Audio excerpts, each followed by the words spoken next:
I locked the gate at 9:47 p.m. on a Thursday in October, and 9 people were still on the other side.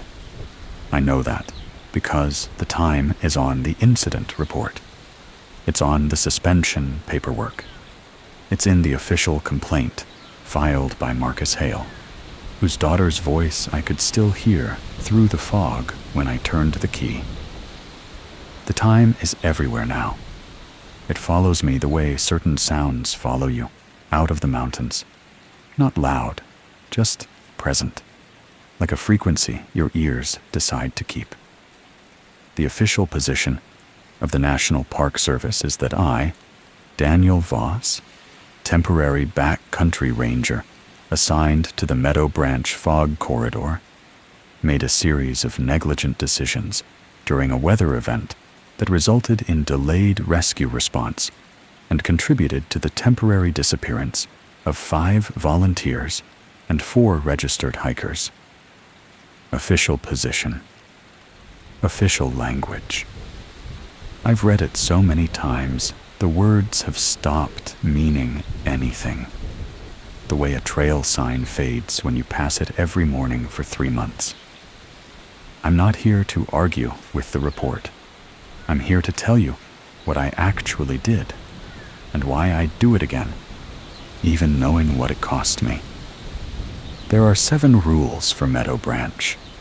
They were printed on a laminated sheet and handed to me my second day on the job by a woman named Ruth Bellamy, who had been patrolling that corridor for 11 years without once making the news.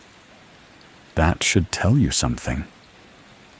11 years in a place like that, and no headlines, means she never broke protocol. It means she understood what the rules were actually holding shut. I didn't understand. Not at first. The rules read like overcautious weather procedures, the kind of bureaucratic language parks generate after lawsuits, the kind you sign because your supervisor is watching. Not because you believe fog can do anything worse than reduce visibility. But I signed them, every line, separately. And on the night I locked that gate, every single rule was active at once. The fog sat below bootlace height. The voice count didn't match the permits. Water ran uphill through a drainage that doesn't exist on any topo map published after 1979. Dry footprints pointed at the station. And a child I had never met called my name from behind a steel gate I had just chained shut.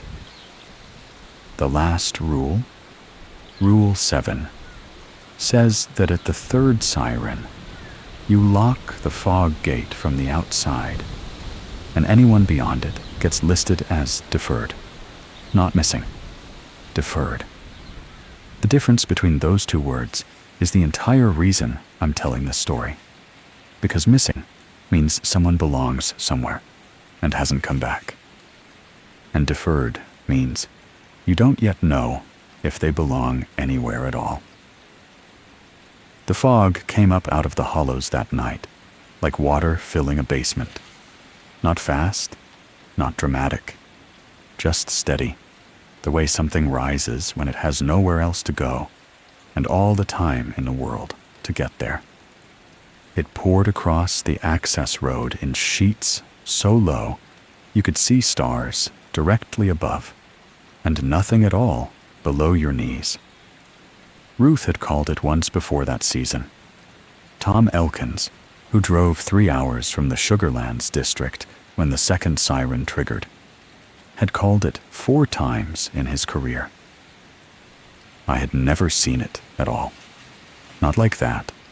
Not alive. Not behaving the way fog does not behave.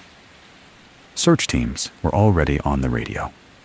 3 volunteer groups had entered Meadow Branch before the 2nd closure, and despite everything Ruth and I did to hold the perimeter, 2 more slipped through a drainage gap on the southeast side.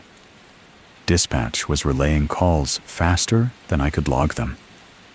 GPS pings placed people in locations where no trail existed. Headlamps flickered between trees at elevations my altimeter said were 400 feet below the actual ground. I stood at the gate with the chain in my hands and listened. Marcus Hale's voice came through dispatch first, broken and raw, demanding to know why the access road was blocked. He said his daughter Lila had called him on her cell phone. He said she was crying. He said she could see the road from where she was standing, and that a ranger had told her to wait. No ranger had told her anything. I was the only ranger at the gate, and I had not spoken to anyone inside the closure since the second siren. Then the families arrived. 4 cars at the barricade, headlights cutting into the fog, doors slamming, voices overlapping. A woman I didn't recognize grabbed my arm and asked me if I could hear them, her friends, her hiking group, calling from just beyond the tree line. I could hear them. Voices carried through that fog with a clarity that made no acoustic sense. Every syllable sharp, every breath audible, like the air between us had been replaced with something denser than atmosphere. And then the child spoke. Not over the radio, not through dispatch. A small voice, close, maybe 10 feet behind the gate, where the fog pressed against the metal bars like cloth against a screen. "Daniel?" I didn't move. "Daniel, it's cold out here." The voice was young, 6, maybe 7, clear and calm in a way that made my hands stop shaking, which was the first thing that told me something was wrong, because nothing about that night should have made anyone calmer. I checked the permit log. I checked the volunteer roster. I checked every name dispatch had relayed in the past 4 hours. No child had entered the park that day. No child was registered on any permit. No child had been reported missing in the county, the region, or the state. I locked the gate. The chain was cold and wet, and it took me 3 tries because my fingers wouldn't close properly.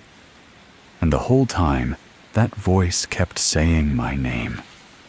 My full name, Daniel Voss, the way it appears on an official document, not the way any human child would say it. I'm going to tell you how I got there, how a quiet backcountry assignment in the most beautiful national park in the eastern United States turned into the worst night of my professional life. How 7 rules printed on a laminated sheet became the only thing standing between Meadow Branch and everything outside it.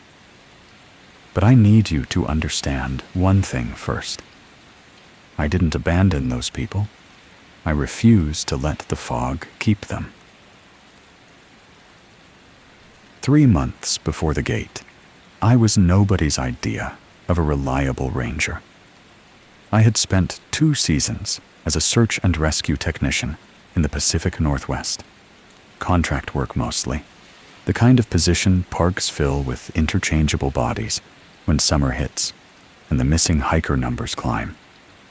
I was good at it. Compass work, grid searches, trauma response, helicopter coordination. I liked the structure. I liked that every search had a protocol, and every protocol had a reason. And if you followed both long enough, you usually brought someone home. Then I didn't. August of the previous year, a solo hiker named Gerald Pruitt went off trail in a drainage south of his permitted campsite. We got the call at 0600. I was assigned to the eastern grid. I found his pack at 11:40, hanging from a branch over a creek crossing where the water had risen overnight. The pack was dry. The crossing was not. Standard procedure said to mark the location, radio coordinates, and continue the sweep pattern. I did all of that. But I also hesitated at the crossing for 11 minutes, trying to decide if the current was safe enough to ford on foot. And in those 11 minutes, the rest of the team shifted north based on a false heat signature. And by the time I crossed and picked up the boot track on the far side, the weather turned. Gerald Pruitt was never found. 11 minutes. That's what the after-action review focused on. Not that the heat signature was wrong. Not that the creek was genuinely dangerous. Not that the weather window collapsed faster than any forecast predicted. 11 minutes of hesitation at a creek crossing. I wasn't fired. Technically, I hadn't violated protocol. But I stopped trusting myself the way you need to trust yourself when someone's life depends on how quickly you move through unfamiliar terrain in bad conditions. I finished the season, declined the contract renewal, and spent the winter applying for anything that didn't involve the words search or rescue. The Meadow Branch posting appeared on an internal board in early spring. Temporary backcountry ranger, Great Smoky Mountains National Park, Meadow Branch Fog Corridor, 6-month appointment. Duties included trail maintenance, campsite inspection, permit enforcement, wildlife monitoring, weather reporting, and fog closure operations. The listing was specific about the fog. It mentioned specialized training, laminated protocol sheets, and a signed acknowledgement form. I assumed that meant the area was prone to dangerous low-visibility weather. The Smokies are famous for it, and that the park had been sued enough times to build a paper fortress around the liability. It sounded perfect. Remote, procedural, low drama. A place where I could walk trails, count bear scat, check permits, and slowly convince myself that I could still function in the backcountry without freezing at every decision point. I drove into the park on a Tuesday in late June. The air was warm and heavy, the kind of humidity that turns your uniform dark within the first hour. Dogwoods were past bloom, but the rhododendrons were lighting up every hillside in clusters, so thick they looked like low purple clouds. The road into Meadow Branch left the main park highway at an unsigned junction, just a gravel turnoff between two concrete barriers with a small brown sign that read, Meadow Branch Corridor. Authorized vehicles only. I remember thinking the mountains looked gentle. That's the trick of the Smokies. They don't tower. They roll, soft and green and ancient, and the mist that hangs in the valleys every morning makes them look like a painting someone hasn't finished yet. You forget that the vegetation is so dense you can lose a trail in 10 feet. You forget that the drainages drop hundreds of feet in a quarter mile. You forget that people have been vanishing in these mountains since before anyone kept records. I parked at the station and stepped out into air that smelled like wet pine and old wood, something else I couldn't name, a mineral scent, like creek stones that have never dried. The Meadow Branch station was exactly what I expected, and nothing that should have worried me. Single-story cinder block building with a green metal roof, a covered porch cluttered with tools, and a radio antenna bolted to a pine trunk 20 feet behind the structure. Inside, 2 desks, a wall of topo maps held up with thumbtacks and yellowed tape, a row of bare canisters stacked near the door, a half-size refrigerator, a coffee maker with a permanent brown ring inside the carafe, and the particular smell of every backcountry ranger station I've ever entered: boot leather, damp wool, insect repellent, and paper that has absorbed humidity for decades. Ruth Bellamy was sitting at the far desk when I walked in, and she didn't look up for a full 4 seconds, which told me more about her than any introduction could have. She was finishing a log entry, pen on paper, not a keyboard.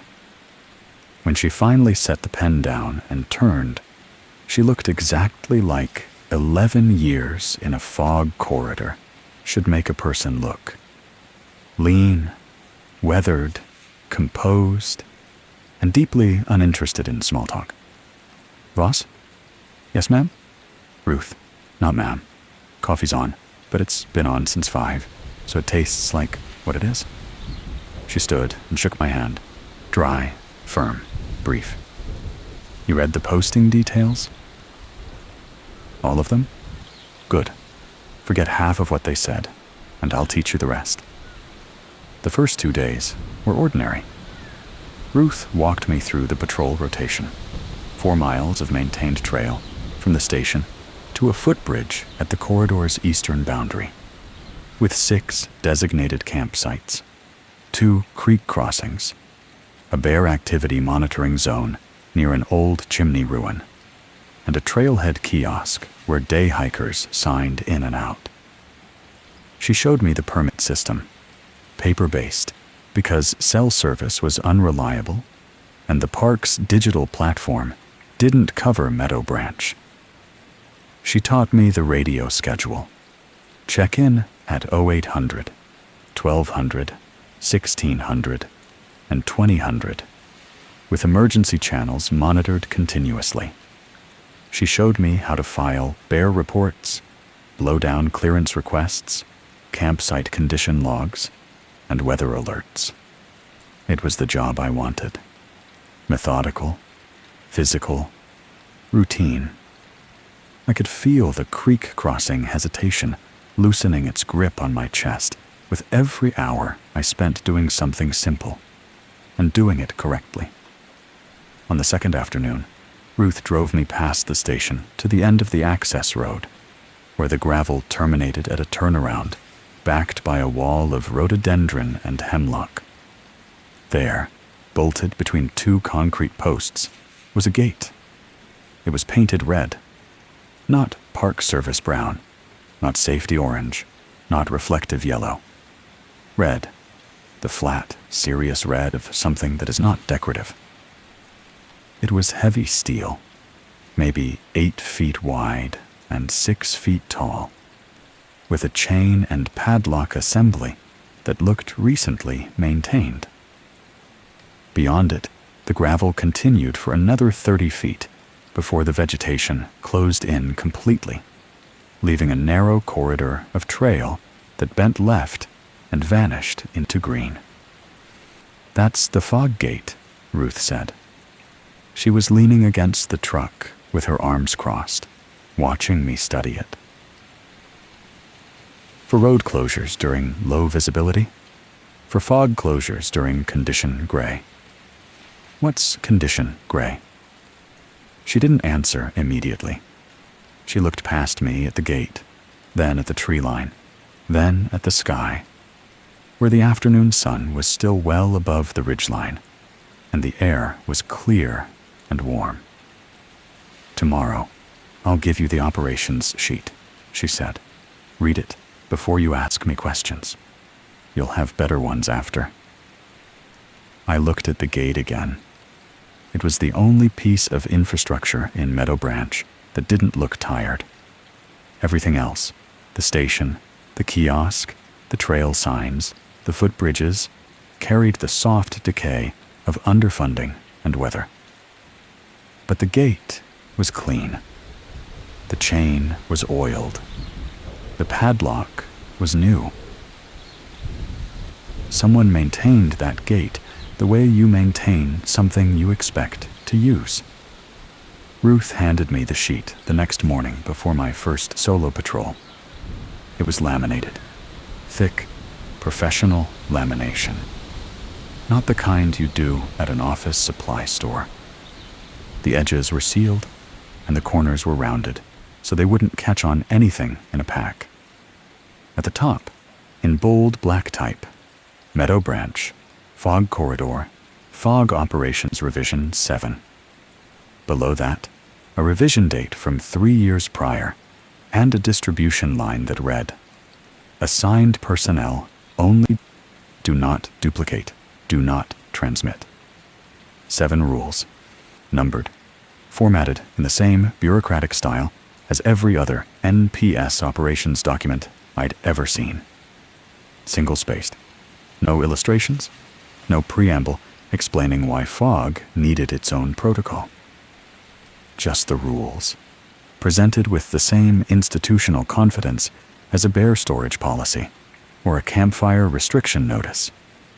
I read them standing at the desk while Ruth poured coffee that had, impossibly, gotten worse overnight. Rule 1.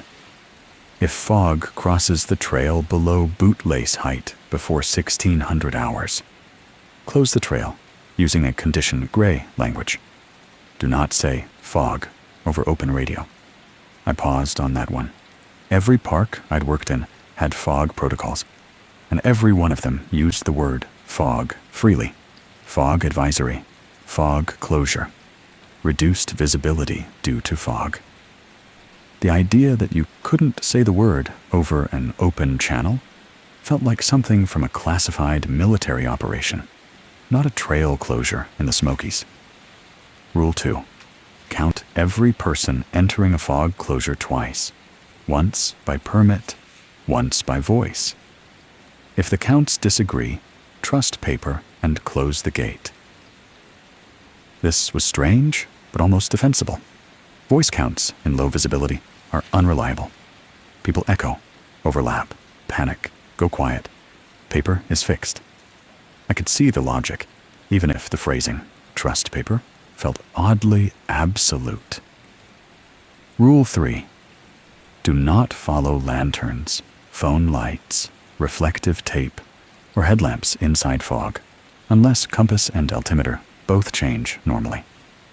Compass and altimeter, not GPS, not radio triangulation, analog instruments. The rule assumed electronics would be unreliable, which happens in remote areas. But it also assumed that visual rescue cues, the lights you are trained to follow, might lead you somewhere geography doesn't support. Rule 4. When running water sounds uphill, leave the drainage and climb until the sound stops. Do not look for the creek. I read that one twice. Water doesn't run uphill. The instruction to not look for the creek wasn't caution. It was a warning that what you were hearing wasn't water. Rule 5. Never answer a rescue call that gives exact trail mileage with no landmarks. Ask for 3 natural details. If the caller cannot answer, log it as unplaced. Unplaced, not unverified, not unable to confirm. Unplaced, as if the call itself had no location, as if the voice existed somewhere the map couldn't account for. Rule 6. If you find dry footprints inside wet fog, photograph the ground only while stepping backward. Do not let the soles point toward the station. This one stopped me for nearly a minute. Dry footprints in wet conditions could be explained. Sheltered ground, recent cover, wind-blown debris. But the instruction about direction, about not letting the prints point at the station, treated footprints as something with intent, something that could follow a heading. Rule 7. At the 3rd siren, lock the fog gate from the outside. Anyone still beyond it must be listed as deferred, not missing, until sunrise. Ruth was watching me when I finished. She had her mug in both hands, not drinking, just holding it like a warm object she needed to grip. "Questions?" she asked. "Several?" "Write them down. You'll answer most of them yourself inside the first 2 weeks." She set a pen on the desk next to a signature block. 7 lines, 1 for each rule, with a space for my initials and the date. Sign each one separately. Why separately? Because if something happens and the investigation asks which rules you understood, I need to show that you read and acknowledged every single line, not the sheet, each rule. I signed them, one at a time. My initials next to the rule about not saying fog on the radio. My initials next to the rule about trusting paper over voices. My initials next to the rule about locking the gate with people still on the other side. The laminated sheet went into my field pack. It stayed there every patrol, every shift, every night. Was pressed flat between my topo maps and my notebook until the night it mattered more than anything else I carried. That evening, I copied all 7 rules into my field notebook by hand. Not because Ruth asked me to, but because writing things down is how I learn procedure. Muscle memory through repetition. The same way I'd memorized grid search patterns and trauma protocols in SAR training. Sitting at the station desk with the generator humming outside and moths tapping the window screen, I wrote each rule slowly, word for word, and noticed something I'd missed during the first read. None of them mentioned anything supernatural. No ghosts, no entities, no unexplained phenomena, no references to folklore, local legend, or historical events. The language was entirely procedural. If this, then that. Conditional. Measurable. Bootlace height. 1,600 hours. Compass bearing. Altimeter reading. Voice count versus permit count. Third siren. The rules described responses to observable conditions, not beliefs about invisible things. That's what made them unsettling.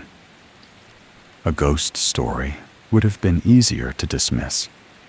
A warning about cursed ground or restless spirits would have slotted neatly into the box marked local superstition and stayed there. But these rules read like someone had studied something real, something that behaved consistently enough to generate procedure, and had written countermeasures the way an engineer writes safety codes, not to explain the hazard, but to survive it. I brought the notebook to Ruth the next morning. She was calibrating the weather station on the porch, adjusting the rain gauge with the same meticulous attention she gave everything. "I have a question about Rule 7, I said. She didn't look up. "Which part?" "Deferred." "Why deferred instead of missing?"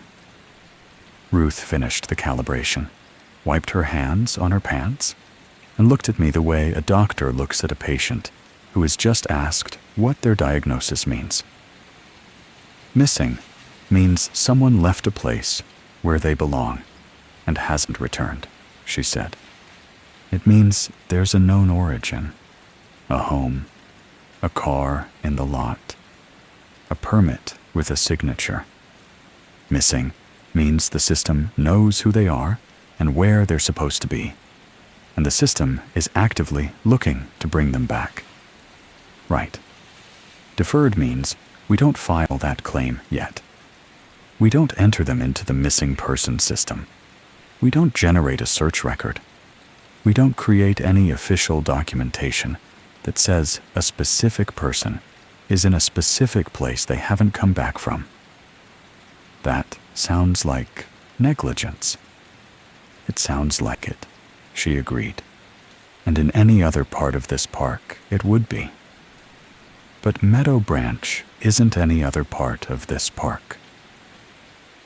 She sat down on the porch step and stared at the tree line, the way people stare at weather they can feel coming. The fog doesn't steal people, Daniel. That's not what it does. What it does is worse, in a way I don't know how to make sound reasonable. She paused. It learns from paperwork. It reads what we write. Not literally. I don't mean it opens files. I mean that when we create an official record that says a person is missing inside the fog corridor, the fog gains something. A connection. A claim. The person becomes part of its territory, the way a trail becomes part of a map once you draw it. I didn't say anything. If we list someone as missing, the search becomes real. The location becomes real. The fog's version of the mountain becomes a place that officially contains a person the system is looking for. And every official resource we point at that place, every search team, every helicopter, every report, makes the place more real. More real, I repeated. More documented, more mapped, more jurisdictional. She looked at me. You've worked SAR. You know what happens when a missing person case opens. The paperwork alone generates a geography. Search grids, last known coordinates, probability zones, witness statements tied to locations. Every piece of paper draws the map tighter around the place where the person was lost. And for Meadow Branch, that map is exactly what the fog wants someone to draw. She stood and went inside. The conversation was over. She had given me more than she usually gave new rangers. I learned that later. And the fact that she'd explained it at all told me she'd seen something in my file. Maybe the 11 minutes at the creek.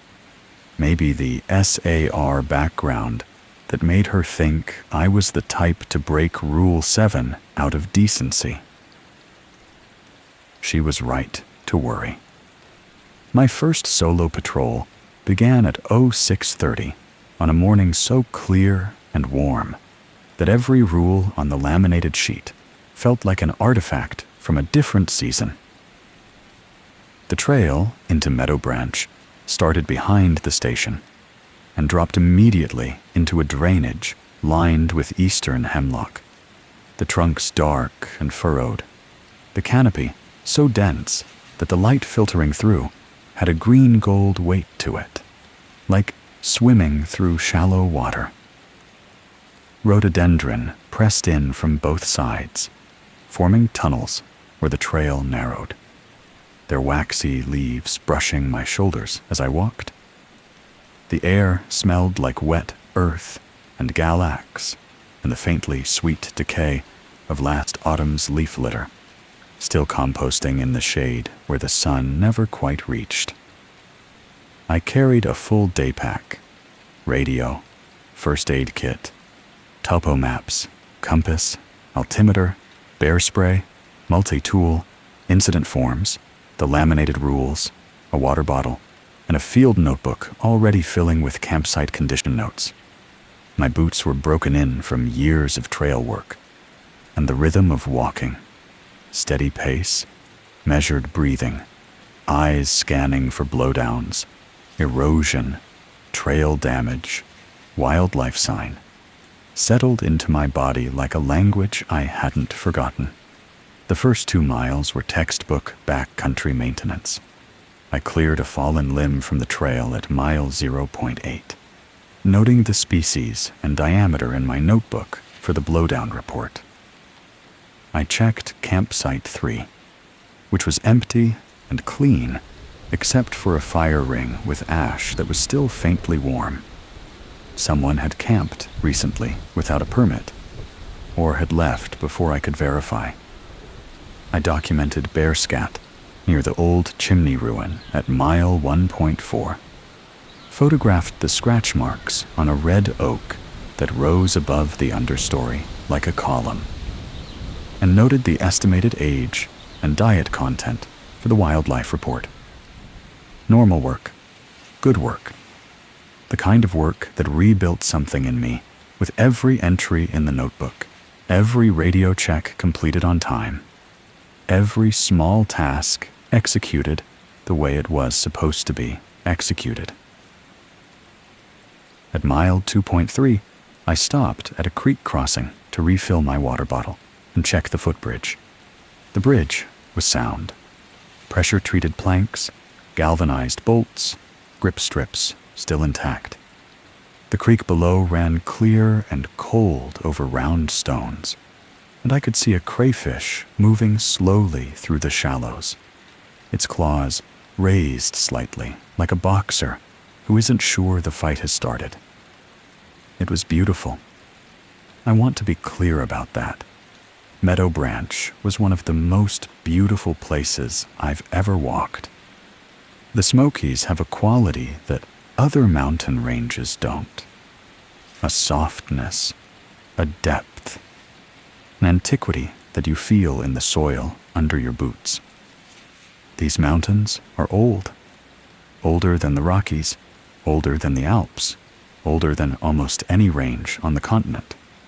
They've been wearing down for so long that their edges are gone, and what's left is something round and green and impossibly alive. Every surface covered in moss or lichen or fern or flower, every hollow holding its own weather. I almost forgot about the rules.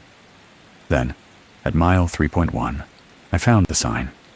It was a standard NPS trail marker. Brown post, routed lettering, white paint. It stood at a junction where a faint social trail branched left into a thicket of mountain laurel. The sign read, Blackwell Spur Trail, 1.2 miles. I checked my topo map. No Blackwell Spur Trail. I checked the corridor trail guide Ruth had given me. No mention. I pulled out my phone and opened the offline park map I'd downloaded before cell service died. Nothing. The sign was properly installed. Regulation height, regulation lettering, regulation post. It looked exactly like every other sign in the park, down to the slight weathering on the south-facing side. But it pointed to a trail that no current map acknowledged. I photographed it, noted the GPS coordinates on my map, and kept walking. The social trail behind the sign was narrow, lightly worn, and disappeared into laurel so thick I couldn't see more than 10 feet down its length. I didn't follow it, but I noticed, as I turned back to the main trail, that the air near the junction was cooler than the air 10 feet behind me, and the smell of creek stones, that mineral scent I'd noticed on my first day, was stronger there than anywhere else on the patrol. I made a note in my field book. Sign to unmapped trail. Blackwell Spur. Check with Ruth. The family arrived at the trailhead kiosk around 10:30, just as the morning haze was burning off the ridgeline, and the day was settling into the kind of bright, humid heat that makes the Smokies feel like a greenhouse. There were 5 of them, a couple in their 40s, the Gilberts, according to the permit they'd filed at the main visitor center. Their 2 children, a boy around 12 and a girl maybe 9, and the husband's mother, a thin woman in her late 60s, wearing a sun hat and trail shoes that looked brand new. I checked their permit, verified their planned route, reminded them about bear canister requirements, and the time they needed to be back at the trailhead before the afternoon weather window closed. Standard interaction. The kind of exchange I had 20 times a week. The grandmother lingered while the rest of the family adjusted packs and distributed water bottles. "Do you all have a church down in the valley?" she asked me. "Not that I know of, ma'am. Nearest town's about 40 minutes by car." I heard bells this morning, right around noon yesterday too, clear as anything. Sounded like it was coming from just below the ridge there. She pointed south, toward the drainage, where Meadow Branch collected its water, and the fog, when it came, rose first. "Sound carries strangely in the hollows," I said, "especially with the humidity.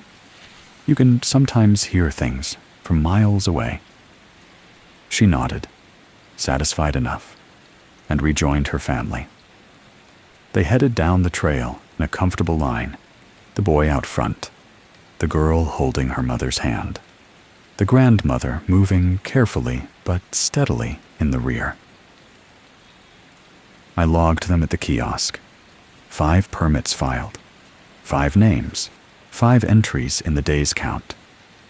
I did the voice count next, a habit Ruth had drilled into me during training.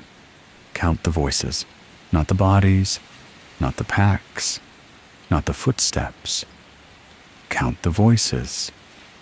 I could hear the boy talking about a salamander he'd seen near the parking area. The girl was asking her mother about lunch. The father was telling his mother to watch a route across the trail. The grandmother said something I couldn't quite make out about the church bells. 4 voices. The mother hadn't spoken. I watched them. 5 people walking down the trail. The mother was right there, holding her daughter's hand, mouth closed, just walking.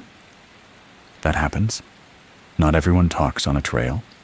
Some people walk in silence. 4 voices out of 5 people is not a discrepancy. It's a family. But then the boy said something from behind his mother. I heard it clearly, a comment about the trail being muddy, and I looked up from the kiosk register and saw that the boy was still 15 feet ahead of the rest of the group.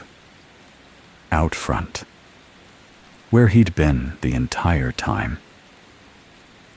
The voice had come from behind the mother, exactly where the boy was not.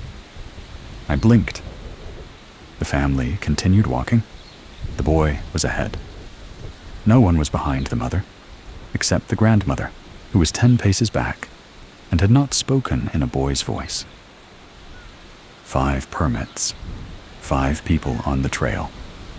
But for 1 second, a voice had come from a place where the person it belonged to wasn't standing.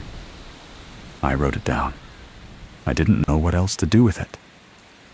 The entry in my field notebook reads, Gilbert family, 5 permits, voice placement anomaly near kiosk, 1,034 hours, possible echo from drainage, monitor. When I told Ruth about it that evening, she listened without expression, then pulled out the day's permit log and counted the names. 5. She pulled out the kiosk voice recorder, a small digital unit mounted under the register shelf that I hadn't noticed, and played back the ambient audio from 10:30 to 10:40. 6 voices, 5 permits. 6 voices. Ruth turned off the recorder, wrote something in her own log, and looked at me. The counts disagreed, she said. What does the rule say? Trust paper? Trust paper. Close the gate. She stood and pulled on her jacket. The Gilberts are fine. They're already back at the lot.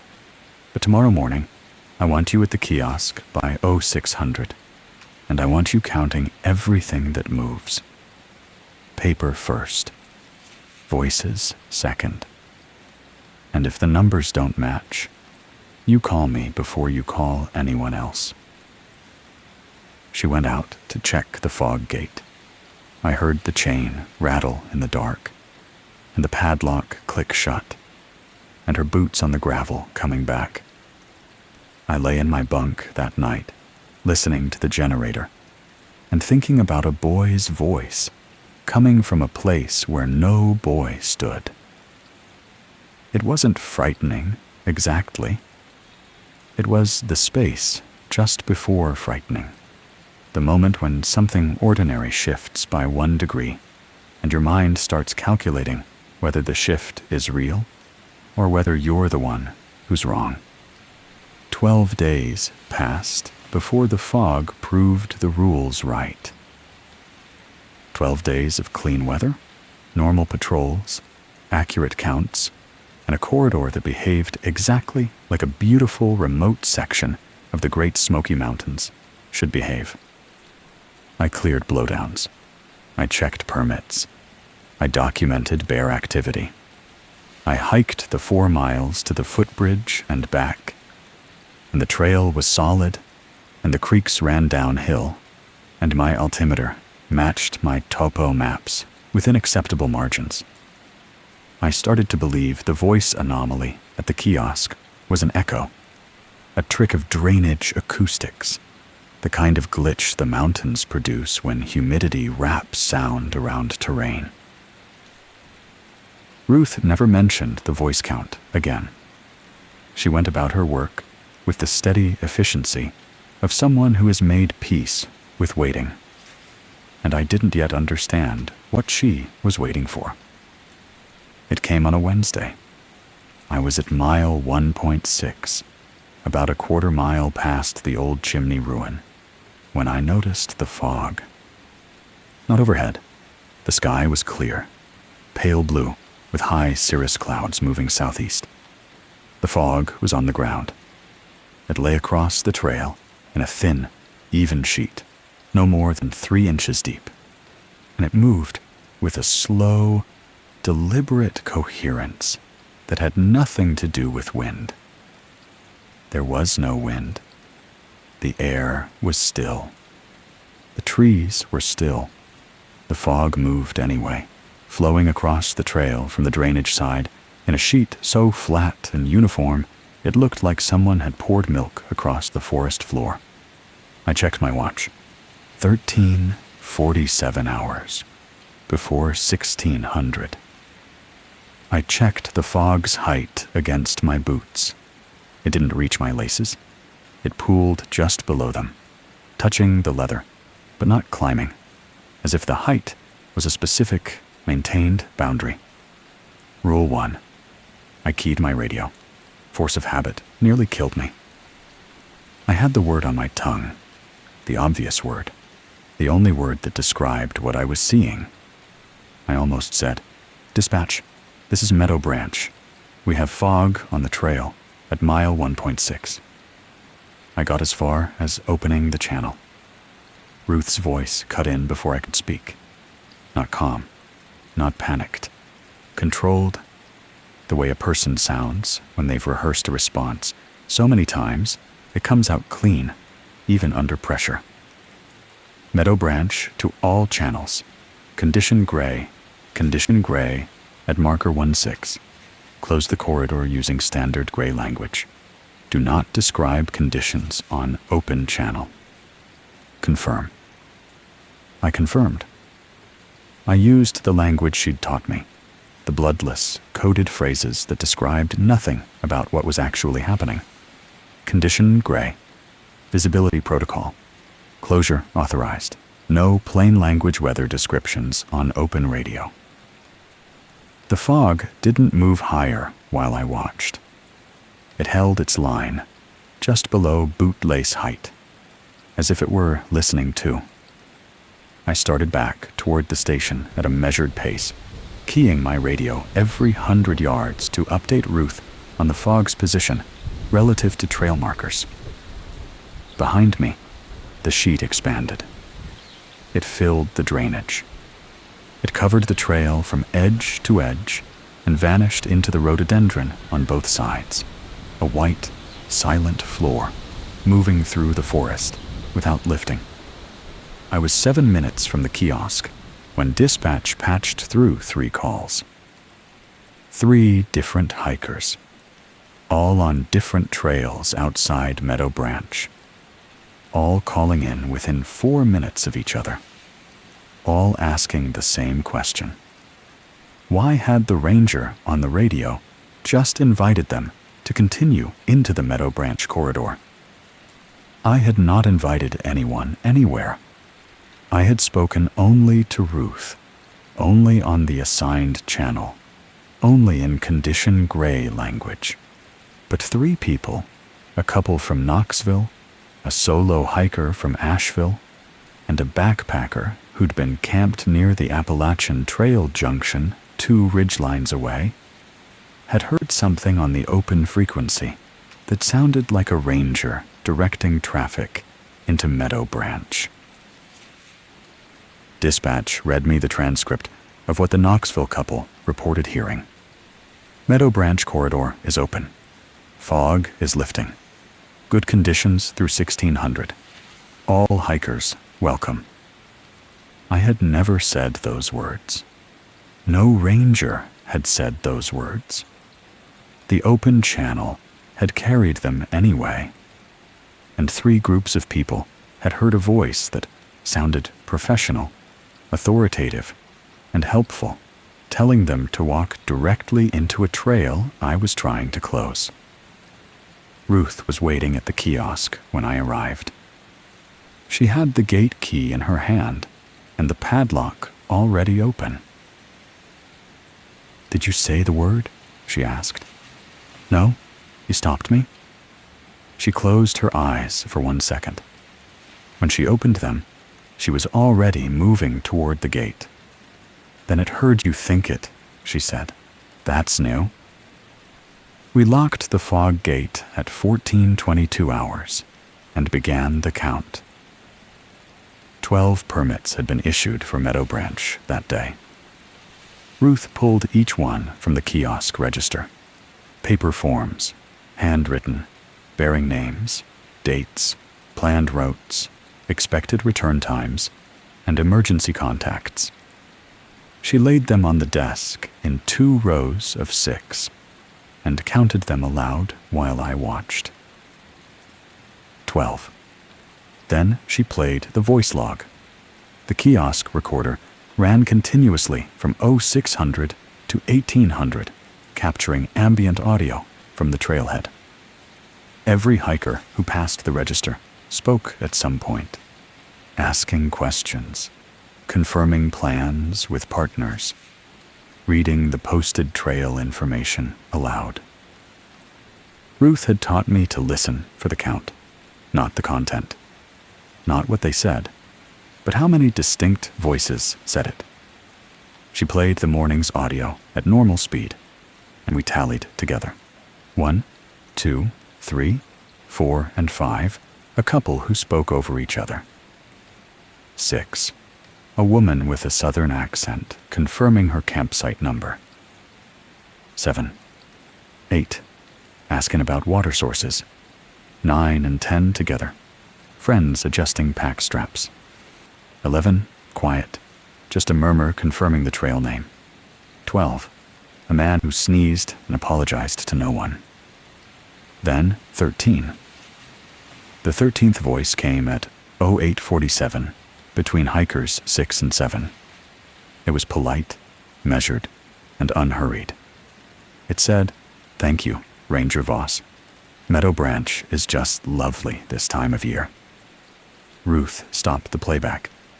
I hadn't been at the kiosk at 0847.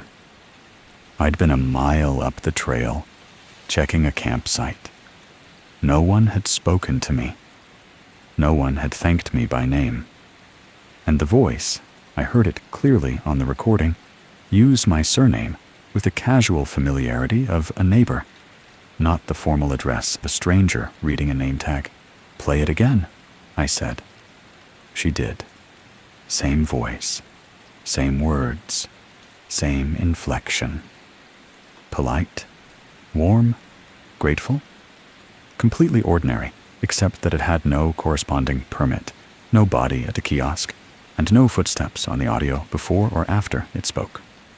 Ruth wrote in her log, voice count 13, permit count 12, discrepancy logged, condition gray active, gate secured 1422, extra voice, male, mid-register, used assigned ranger surname, no corresponding entry.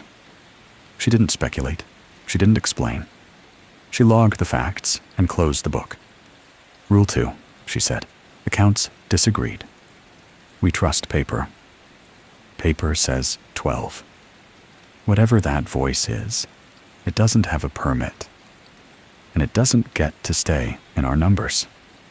But it knew my name. It knew your surname, which is on the duty roster pinned to the kiosk bulletin board. She paused. Except the duty roster uses first initial and last name. And the voice said, your full first name. She let that sit. Go eat something, she said. Fog usually holds through the night, once it drops before 1600. I'll take the first radio watch. I went inside and sat at the desk and didn't eat. I listened to the generator and the occasional creak of the station roof and the nothing beyond the walls where the fog had settled across Meadow Branch like a hand pressed flat against a table. I thought about a voice that thanked me warmly for something I hadn't done, in a place I hadn't been, using a name it shouldn't have known in full. The fog lifted at 0611 the next morning. All 12 permitted hikers returned to the trailhead by noon, healthy and unharmed, with no memory of fog and no complaints. The count was clean. Paper and voice agreed. But that night, when I copied my field notes into the station log, I found a line in my own notebook that I hadn't written. It was in my handwriting, my exact handwriting, the same cramped print I'd used for every entry, but I had no memory of putting it down. It read, "Thank you, Ranger Voss. Meadow Branch is just lovely this time of year." The call came 19 days later, on a Sunday afternoon, when the sky was the color of old pewter, and the air had the heavy, electric stillness that precedes a mountain storm. I was at the station, finishing a bare activity summary, when dispatch patched through a civilian emergency contact. The voice on the other end was a man's, tight, controlled, on the verge of breaking. He identified himself as Marcus Hale, age 44, resident of Sevierville. His daughter, Lila Hale, age 16, had entered Meadow Branch that morning on a day-use permit with 2 friends. The friends had returned to the trailhead at 1400, saying Lila had stopped to photograph a footbridge and told them she'd catch up. She never did. That was 3 hours ago. I pulled her permit. It was there. Lila Hale, day use, Meadow Branch corridor, entry time 0915, planned return 1500. 2 companion permits under different names. Everything in order. I checked the voice log. 3 female voices entering at 0917. 2 returning at 1403. The third voice never logged out. Marcus arrived at the station 30 minutes after the call. He drove a silver pickup that he parked at an angle across 2 spaces, and he was out of the cab before the engine had fully stopped. A big man moving with the compressed energy of someone who is using every ounce of self-control to avoid running directly into the woods, screaming his daughter's name. I met him on the porch. His eyes were red but dry. His hands were steady. He had a photograph of Lila on his phone. Dark hair, blue jacket, a wide smile in front of a waterfall I didn't recognize. "She called me," he said, 20 minutes ago. from her cell phone. She said she was at mile 4.7, near a footbridge, and she couldn't find the trail back. Mile 4.7. The eastern footbridge. I knew exactly where that was, and everything in me wanted to move.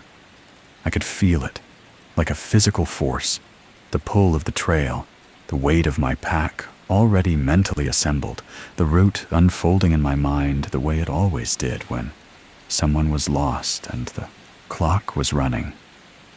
This was what I'd trained for. This was the exact thing I'd failed at before. A person, alone, frightened, in a specific location, asking for help. And I was standing right here. 30 minutes of hard hiking from the bridge, with daylight left, and a trail I could walk in my sleep. But Ruth was already at my shoulder. She had come out of the station silently, and she stood beside me, with her hand not quite touching my arm, close enough that I could feel the warning in her posture. "Mr. Hale," she said, "when your daughter called, what exactly did she say about where she was?" Marcus looked at her. "Mile 4.7, near the footbridge. She said the fog was coming in, and she couldn't see the blazes." "Did she say which side of the bridge?" "She said mile 4.7. That's what she said." "Did she mention the creek, the slope, any trees down, a campsite marker?" Marcus's jaw tightened. "She's 16 years old, and she's alone in the fog. She gave me her location. What else do you need?" Ruth looked at me. I knew what she was thinking. I knew which rule she was thinking about. Rule 5. Never answer a rescue call that gives exact trail mileage with no landmarks. Ask for 3 natural details. If the caller cannot answer, log it as unplaced. Lila's call had given perfect mileage, exact numbers, official trail data. The kind of information you get from a map, not from standing in a forest where the fog has rolled in, and you're frightened and alone, and trying to describe what you see. "Mr. Hale," I said, and the words felt like swallowing something sharp. "Can you call Lila back and ask her to describe what's around her? Not the mile marker, what she can see, the trees, the water, the ground." He stared at me. "You want me to call my scared daughter and ask her to describe trees? I need 3 natural details from her location, things she can see or hear or feel. Not trail data, not mileage, physical landmarks." "She already told me where she is." "I know, and I need a little more to make sure we're going to the right place." It was the hardest sentence I'd spoken since the creek crossing that cost me Gerald Pruitt. Because I wanted to believe him. I wanted to believe Lila was at mile 4.7, cold and scared, and waiting for the sound of my boots on the bridge. I wanted to be the ranger who moved fast and brought her home, and proved that the 11 minutes of hesitation were an anomaly, not a character flaw. But the rule was specific, and Ruth was standing beside me like a wall. Marcus called Lila back. I stood close enough to hear the phone on speaker. Ruth behind me, with her field notebook open. The line rang 3 times. Then Lila answered, and her voice was thin and young, and exactly what a frightened 16-year-old sounds like when she's been alone in a foggy forest for 3 hours. "Dad? Baby, I'm here. I'm at the ranger station. They're going to come get you, but they need you to tell them what you see around you, okay? Not the mile marker. What's actually near you right now." Silence. Breathing. Then, I'm at mile 4.7, near the footbridge. I told you. I know, sweetheart. But can you tell me about the bridge? What does it look like? What's under it? It's a bridge over water. I'm at mile 4.7. Ruth wrote something in her notebook. I could see the letters from where I stood. No creek description. No terrain detail. Mile marker repeated. Lila, I said, leaning toward the phone. This is Ranger Voss at Meadow Branch Station. Can you tell me what kind of trees you can see from where you're standing? Trees? Her voice shifted. Not confused, exactly, but delayed. As if the question had to travel farther than the phone signal to reach her. There are trees. I'm at mile 4.7. Are they big trees? Small trees? Are they evergreen or hardwood? Can you see any rhododendron? I'm near the footbridge at mile 4.7. Please come get me. Marcus pulled the phone away from my face. She's scared. She can't think straight. That's normal?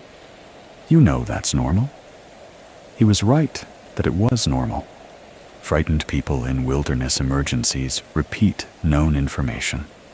They cling to numbers because numbers feel concrete. I had heard it dozens of times in SAR work. Lost hikers reciting their GPS coordinates like prayers while unable to describe the ground under their feet. But Lila wasn't just repeating.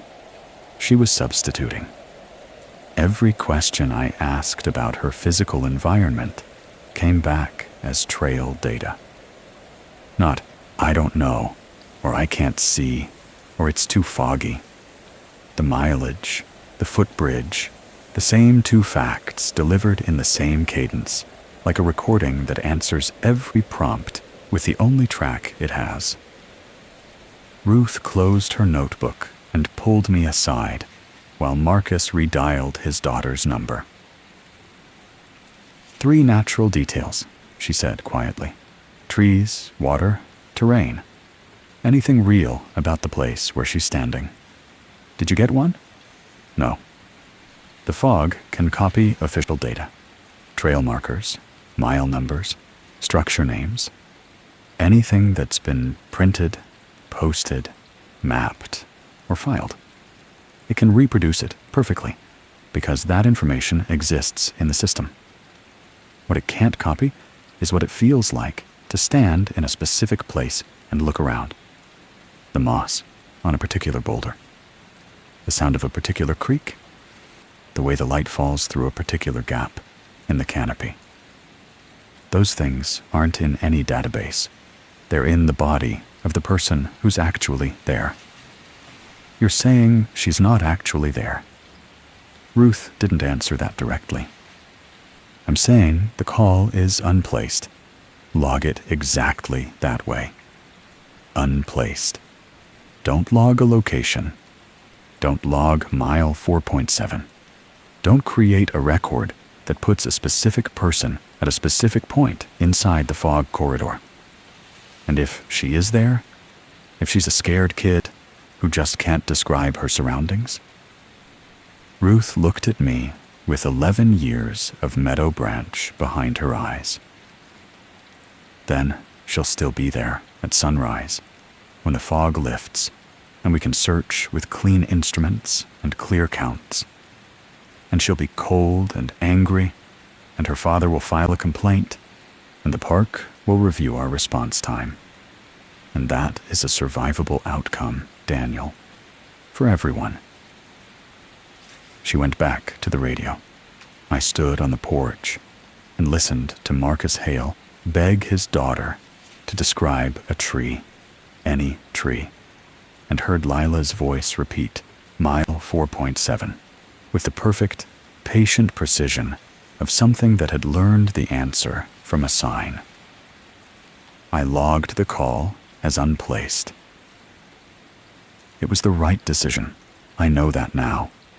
But standing on that porch with Marcus Hale looking at me like I was the monster. It didn't feel right. It felt like the creek crossing all over again. Another moment of hesitation dressed up as procedure.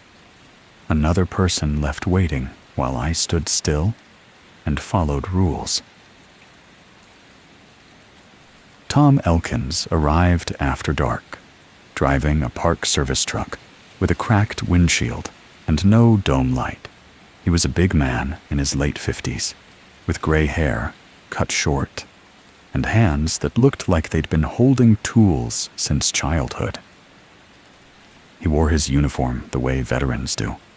Not crisp, not sloppy, just present. The fabric shaped by the body that had been inside it for 30 years. Ruth had called him on a private channel, not dispatch, not the open frequency, a channel I didn't have on my radio.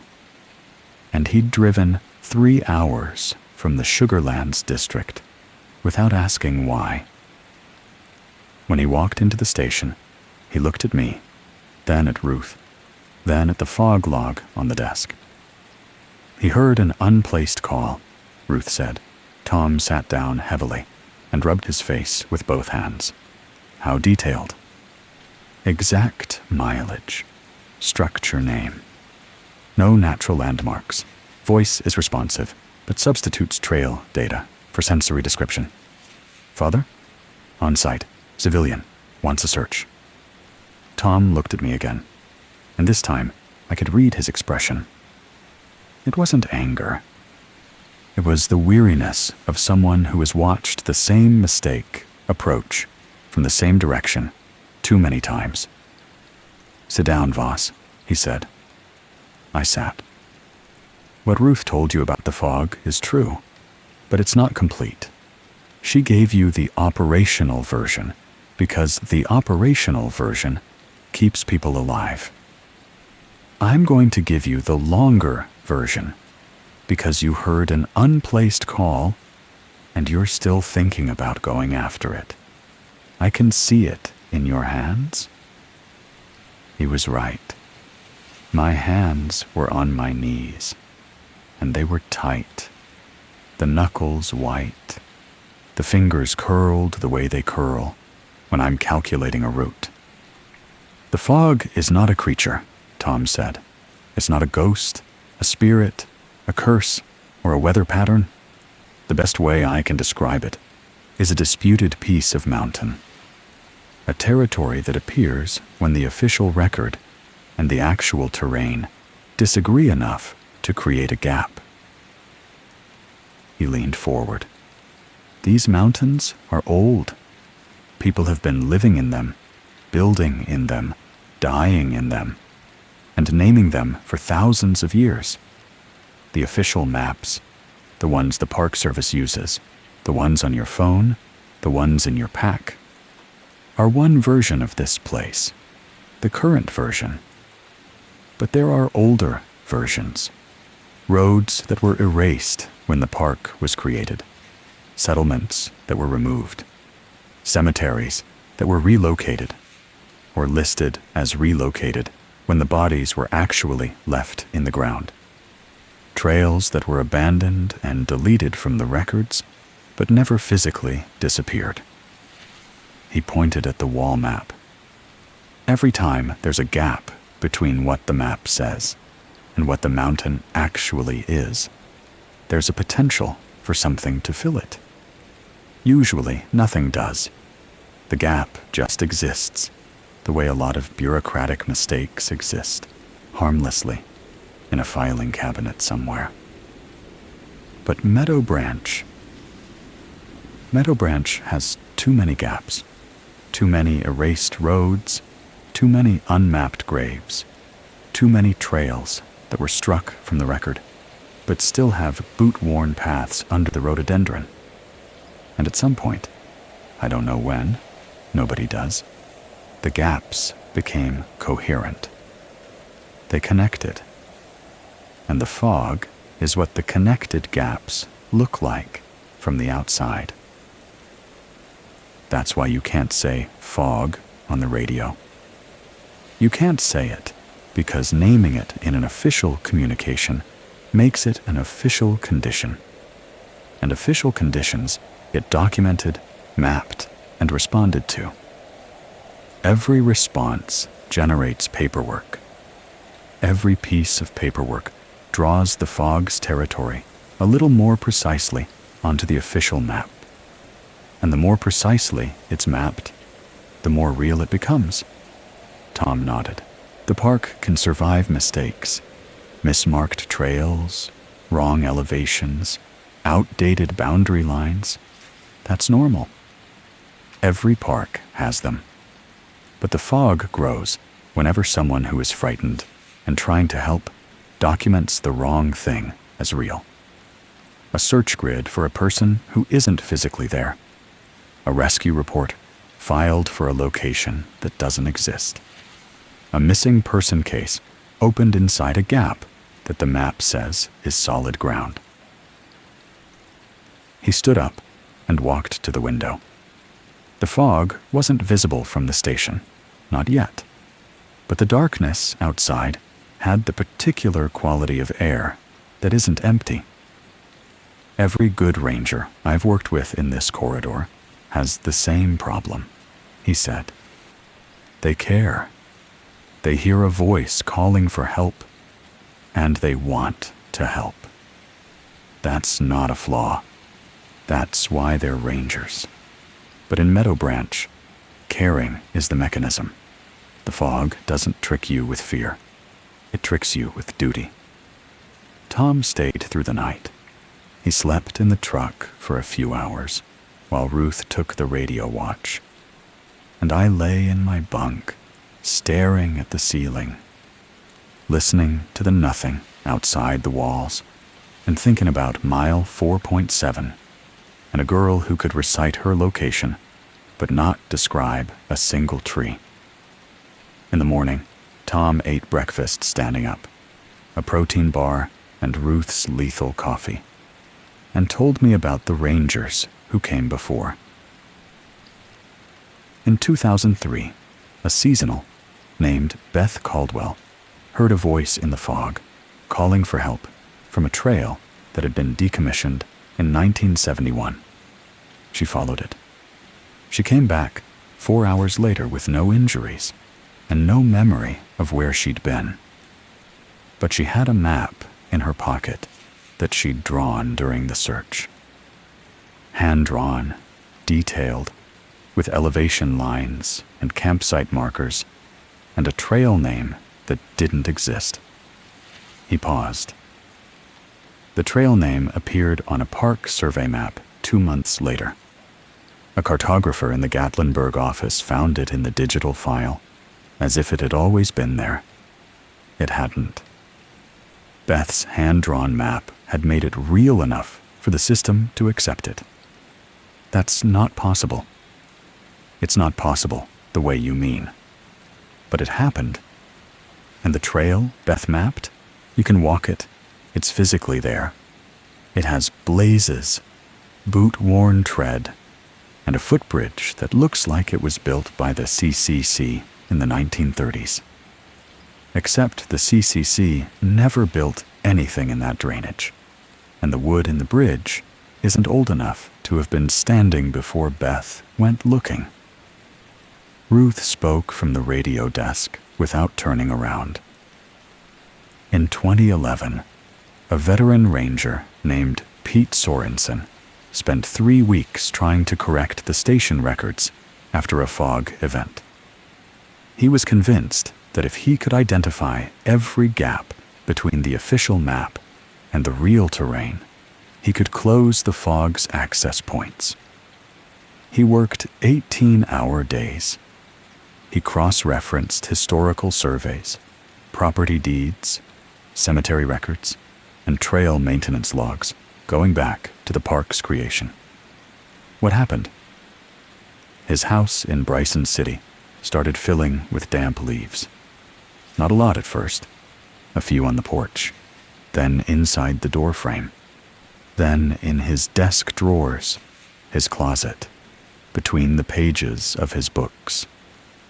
Leaves from species that don't grow below 4,000 feet, appearing in a house at 1,900 feet elevation.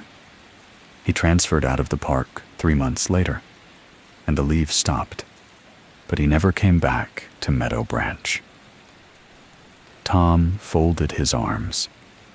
Compassion is the door, Daniel. The fog doesn't respond to curiosity, or greed, or boredom. It responds to the genuine desire to help. The more sincerely you want to rescue someone, the more authority your paperwork carries. A search report filed by a ranger who truly believes he's saving a life is more powerful than one filed as a formality. The system treats belief as verification, and the fog knows that. He looked at me directly. You hesitated at a creek crossing once, and a man was never found. I read your file. I know what that cost you. And I know that right now, everything inside you is saying that you will not hesitate again. That this time, you'll move fast, you'll follow the voice, you'll bring the girl home, and prove that you are still the person who rescues people. I didn't answer. That's exactly what makes you dangerous here. Not because you're reckless, because you're sincere. And sincerity is the thing the fog can use. He left that afternoon. Before he got in his truck, he put his hand on my shoulder. The first physical contact I'd had with another person in weeks, and said, "The rules aren't punishment, Voss. They're the only thing standing between your best instincts and the worst possible outcome. Trust them the way you'd trust a rope on a cliff, even when the rope feels like it's pulling you the wrong direction." I watched his taillights disappear down the access road, and then I went back inside and sat at the desk and stared at the laminated sheet until the words blurred. I found the logbook on a night when sleep wouldn't come, and the station felt too small to hold the thoughts circling through my head. It was after midnight. Ruth had gone to bed at 2200 after her final radio check, and the station was quiet, except for the generator and the faint, rhythmic tap of a moth against the window screen. I was sitting at the desk, writing up bare activity notes I didn't need to write, trying to fill the silence with procedure. My pen rolled off the desk and hit the floor, and when I crouched to pick it up, I noticed the bottom drawer on Ruth's side was slightly ajar. Not open, just off by a 1/4 inch, the way wood swells in humidity and stops fitting the frame it was built for. I pulled it open. Inside was a logbook. Not the current station log, which lived on the desk in plain view, but an older one, hardbound, dark green, with no title on the cover, and a padlock hasp that had been cut with bolt cutters at some point in the past. The edges of the pages were swollen with moisture, and the whole thing smelled like creek stones and cellar air. I opened it. The entries spanned decades. Different handwriting, different ink colors, different levels of detail, but all following the same format: date, time, conditions, event, classification. The classifications were the part that held me at the desk until my coffee went cold and the moth stopped tapping.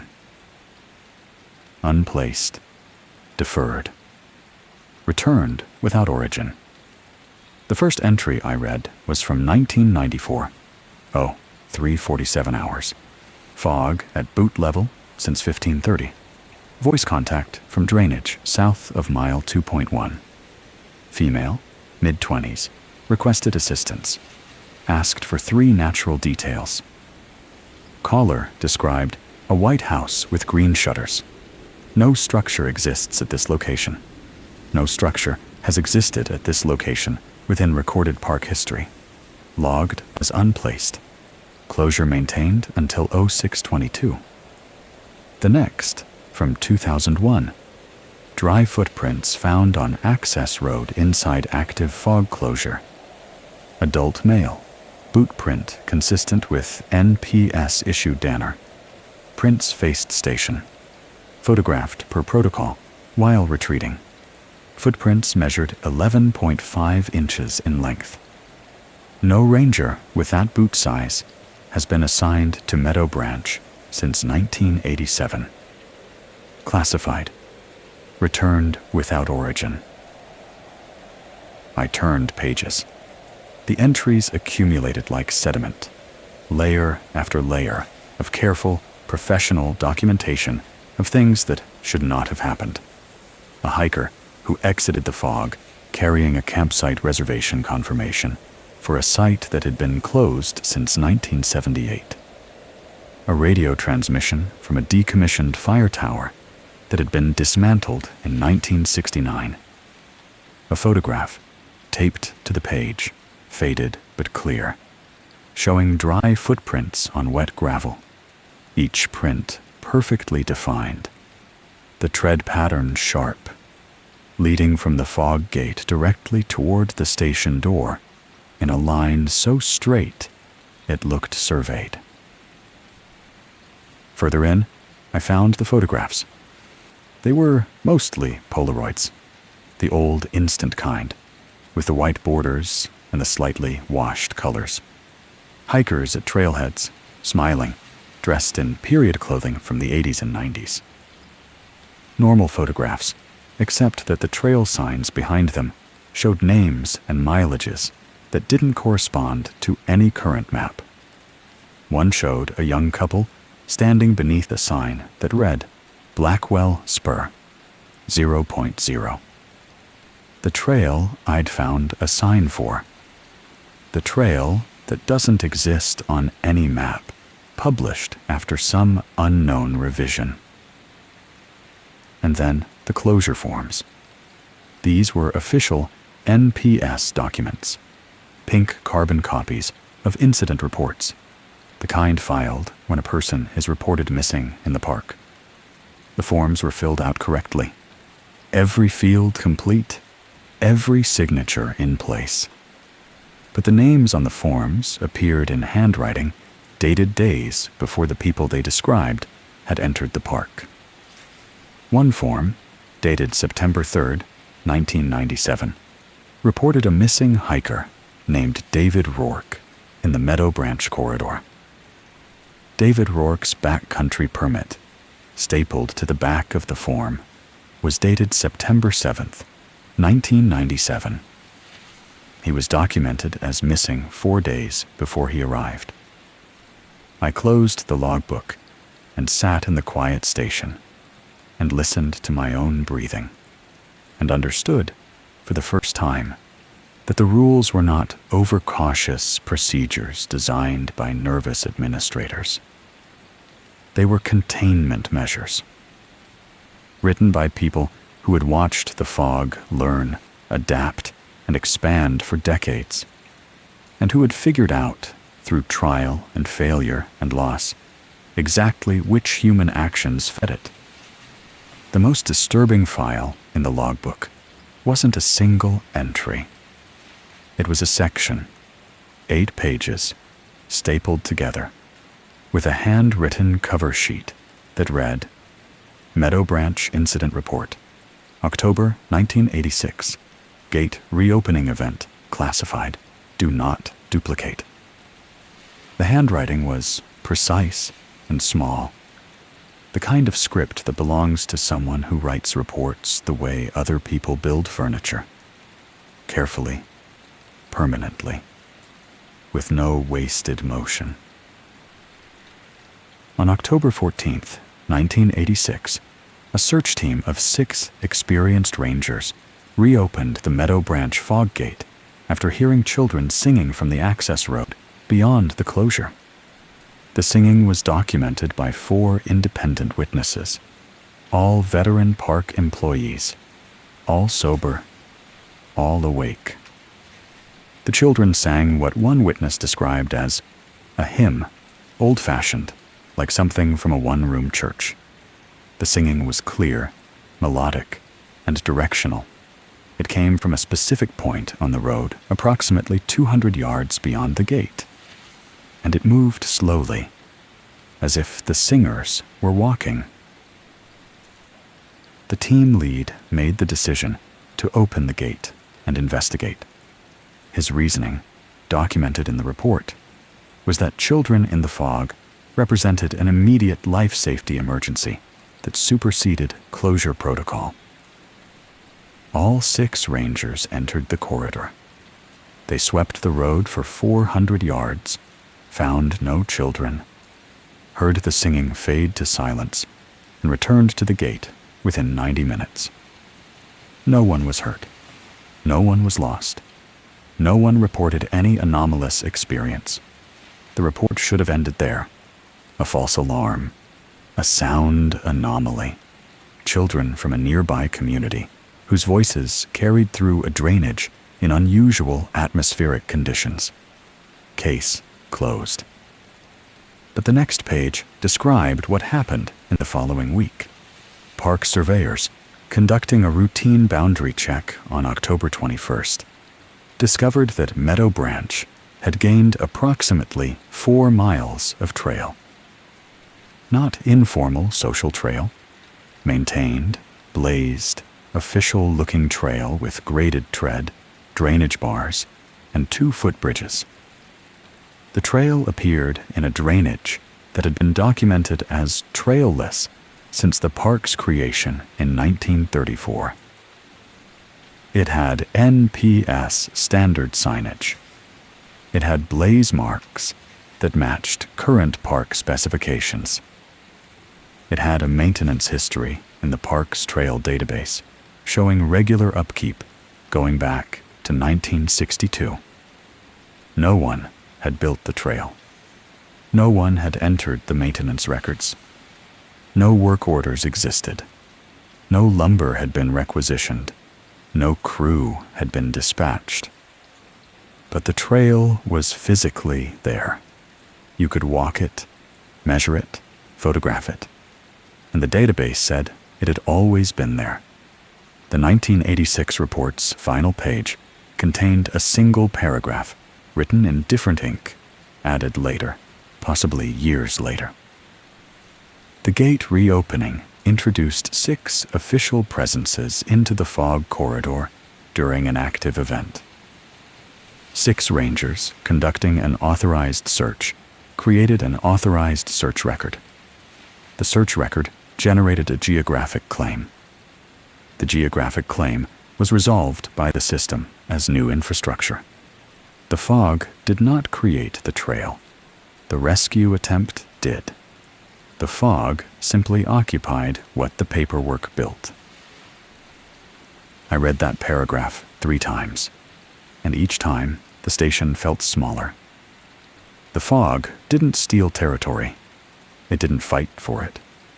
It waited for someone with a good heart and a government radio to walk into the gap between the map and the mountain. And it let the bureaucracy do the rest. Every search grid drawn on a planning map, every GPS coordinate logged in an incident file, every trail name spoken on an official channel, every missing person report that placed a human being inside a location the fog had constructed from erased history and institutional memory. Rescue attempts became infrastructure. Compassion became construction material. And every new trail, every new bridge, every new maintenance record that appeared in the database after a gate reopening extended the fog's territory by exactly as much as the official record said it should. I put the logbook back in the drawer and pushed it shut. Outside, the night was still. No fog, no voices, just the mountains, dark and patient, holding their oldest shape beneath a layer of official names and official measurements that had never quite fit right.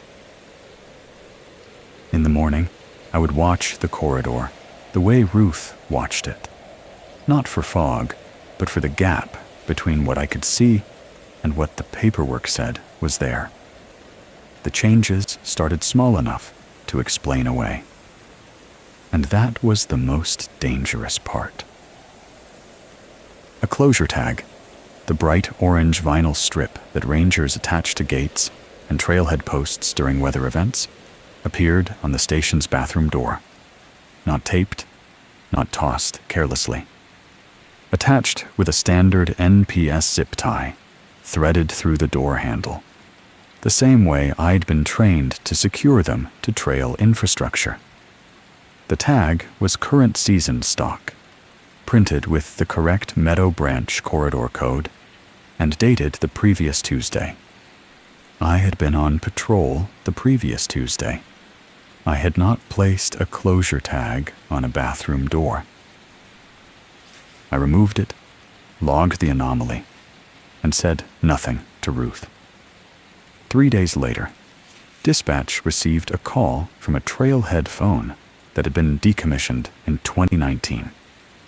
The caller identified herself as a day hiker requesting conditions on the Meadow Branch corridor.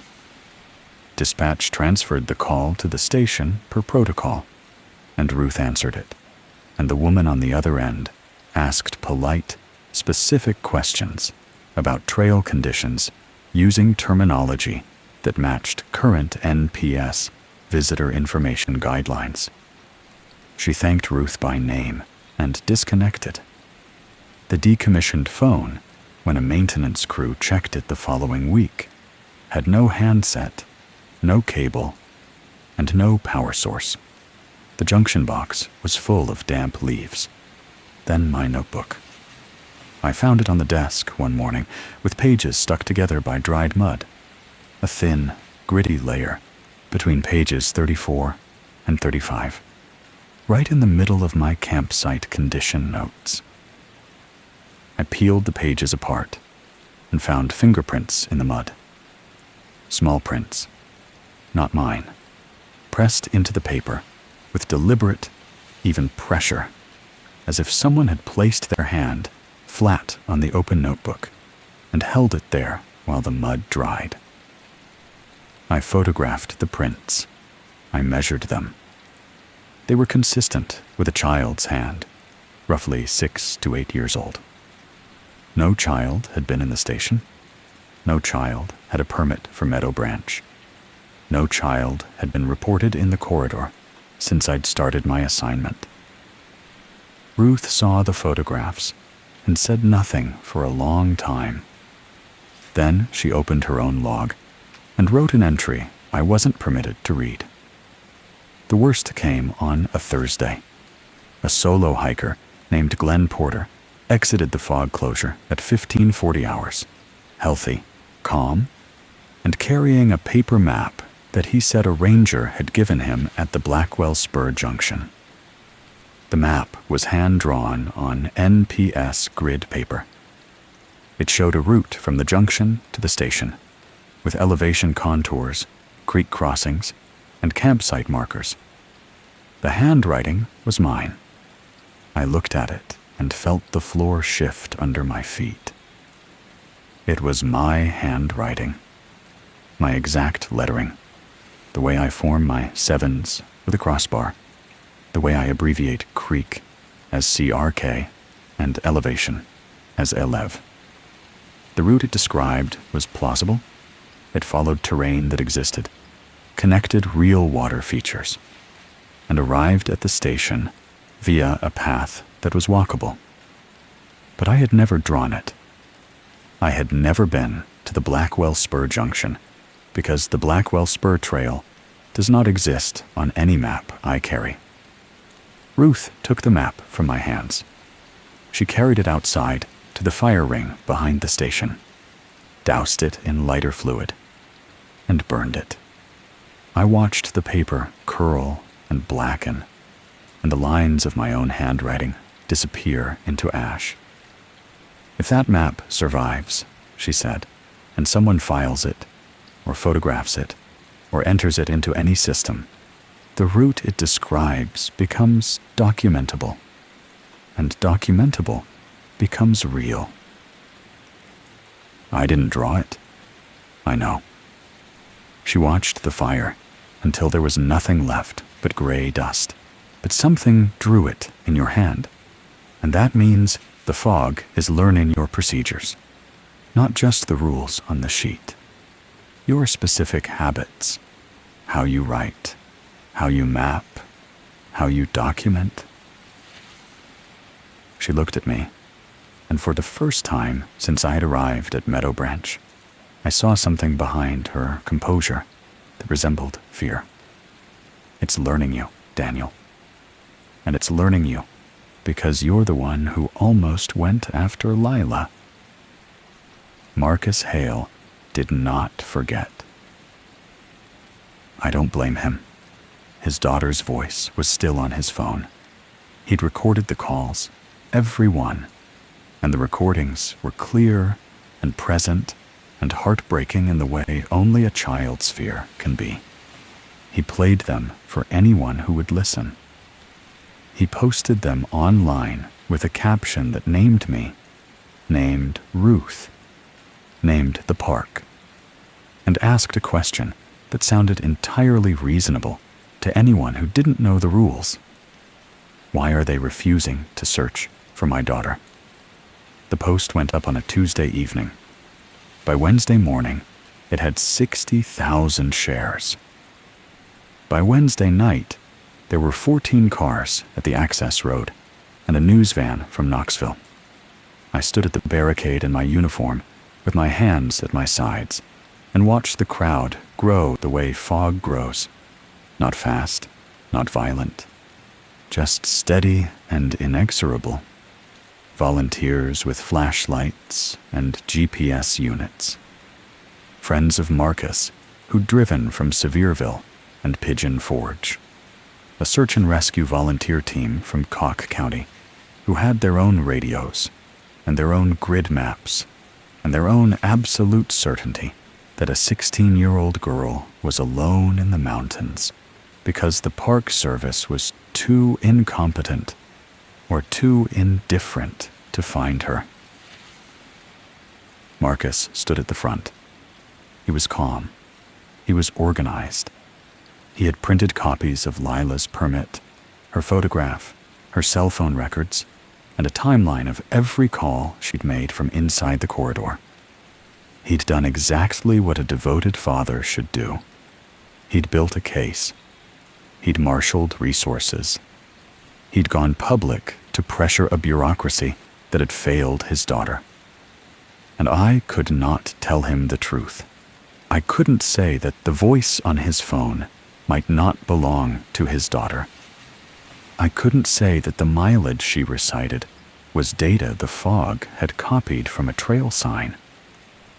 I couldn't say that every person who walked past that barricade with a genuine desire to rescue Lila Hale would generate exactly the kind of official search activity that made the fog's territory expand. So I stood there and did the only thing the rules allowed.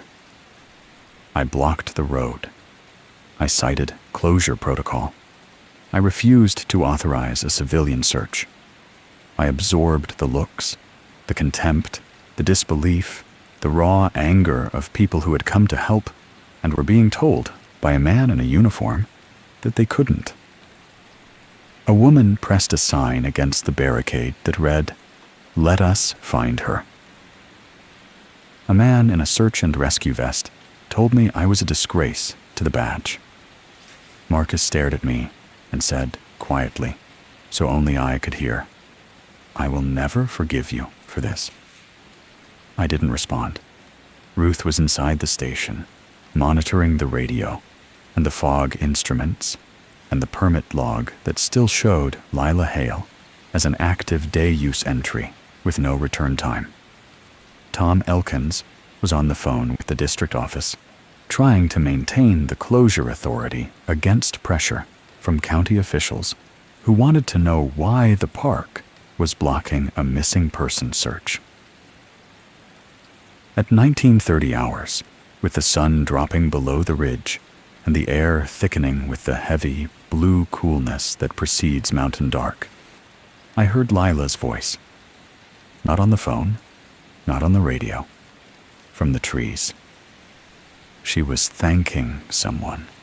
Her voice carried from the edge of the fog closure, just beyond the tree line, clear and sweet and grateful. "Thank you for coming," she said. "Thank you all for coming."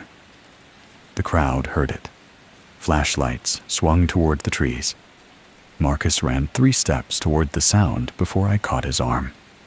The Cocke County SAR team was already moving toward the drainage gap on the southeast side, the same gap that would matter later, the same gap I should have closed and didn't because I was at the barricade trying to hold back people who wanted to do the right thing.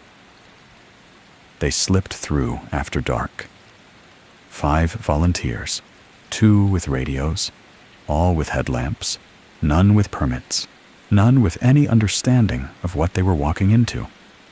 And behind them, while I was logging the breach and radioing Ruth, 2 more groups entered through informal access points that the fog had apparently made visible by placing reflective tape on trees that had never been marked.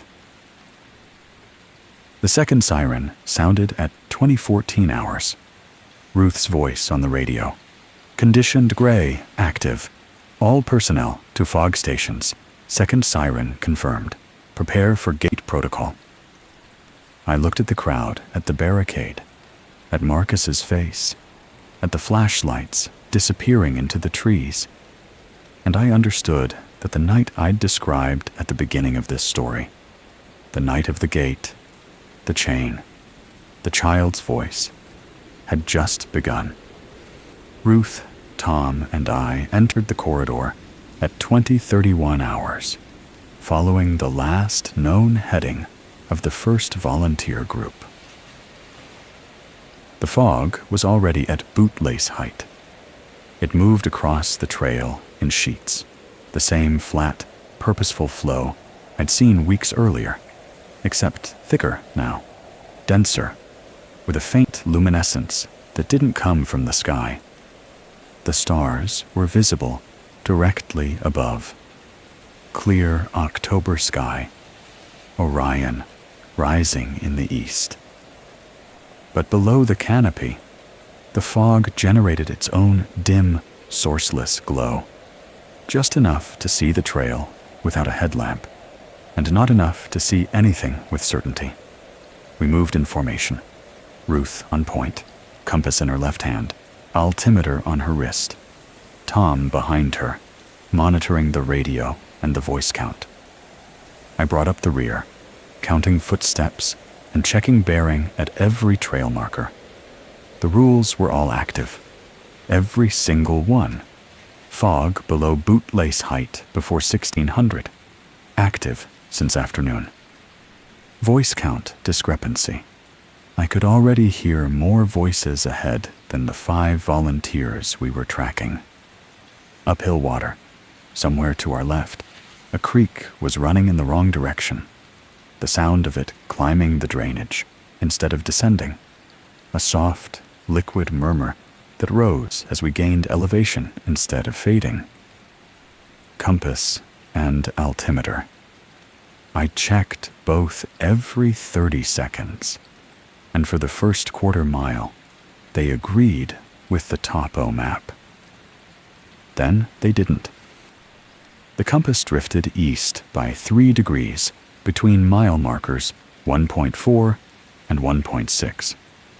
The altimeter showed a 12-foot drop in elevation over a section of trail that visibly climbed. Neither change was dramatic. Neither would have alarmed me on a normal hike. But together, in the fog, with the rules open in my memory like a diagnostic checklist, they meant something specific. the instruments were beginning to describe a different mountain than the one we were standing on. "Lights ahead," Ruth said. Not a warning, an observation. I saw them. Headlamps, 3 of them, bobbing between trees at roughly 200 yards. They moved the way hikers move, uneven, purposeful, following terrain. They were at the right height for people carrying packs. They had the right rhythm for footsteps on an uneven trail. But the altimeter said those lights were standing at an elevation 400 feet below the ground I was standing on, and the ground between us was level. "Compass check," Ruth said, "bearing 247. Should be 251. Altimeter? Showing 3,340. Map says 3,780. Don't follow the lights. Rule 3. Do not follow lanterns, phone lights, reflective tape, or headlamps inside fog, unless compass and altimeter both change normally." The instruments were not changing normally. They were describing a landscape where those lights could exist at that apparent distance and that apparent elevation. But it wasn't the landscape we were standing in. The lights paused. Then, one by one, they turned toward us, and I could see the sharp, white discs of headlamp beams aimed directly at our position, as if whoever, or whatever, was carrying them had heard Ruth's voice and oriented toward it. Tom keyed his radio. "Meadow Branch Rescue Team to Volunteer Group 1. If you can hear this transmission, respond with your team leader's first name." Static. Then a voice. "This is the trail we're at. Mileage. Trail data. No name." Tom cut the channel. "Unplaced," he said. "Keep moving. Don't respond to that signal." We pushed forward along the trail, past the point where the lights hovered in impossible air, and I made myself not look at them directly, focusing instead on Ruth's back, on the compass in my hand, on the ground under my boots that was real and solid, and matched the topo map, even if the instrument said otherwise. The creek sound grew louder to our left, running uphill. I could hear it clearly now. Water over stones, the particular bright chatter of a mountain creek in good flow.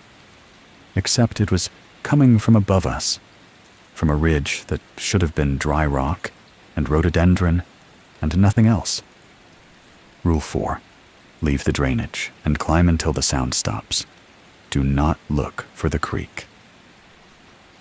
"Climbing," Ruth said, and we left the trail and pushed uphill through underbrush, branches scraping our arms and faces, the fog swirling around our knees as we gained elevation. The creek sound followed us for 50 vertical feet, then stopped abruptly, like a door closing on a room where water was running. We stood in the dark on a slope that wasn't on any trail, breathing hard. And below us, the lights had multiplied. 5, then 7, then more than I could count, spreading through the trees in a constellation that looked like a search party, a real, organized search party fanning out through the drainage. Except no search party had been authorized, and no one in that drainage had a permit, and every light was standing in air that my altimeter said was underground. The rules collided in the next 40 minutes, and I'm going to tell you what happened in the order it happened, because the order is the only thing that kept me sane. At 21:07 hours, I found dry footprints on the trail. We had dropped back to the maintained path after the uphill climb, and the fog had thickened to knee height, wet and cold, soaking everything below the waist. The trail surface was dark with moisture, but there, in a 30-foot stretch between two drainage bars, were boot prints, dry, crisp, perfectly defined in mud that should have been saturated. They were adult-sized, consistent with a hiking boot, and they pointed northeast, toward the station. Rule 6.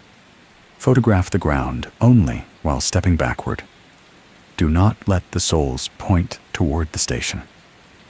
I pulled my camera and began stepping backward, shooting the prints from a retreating position, each photo taken while moving away from the direction the prints indicated.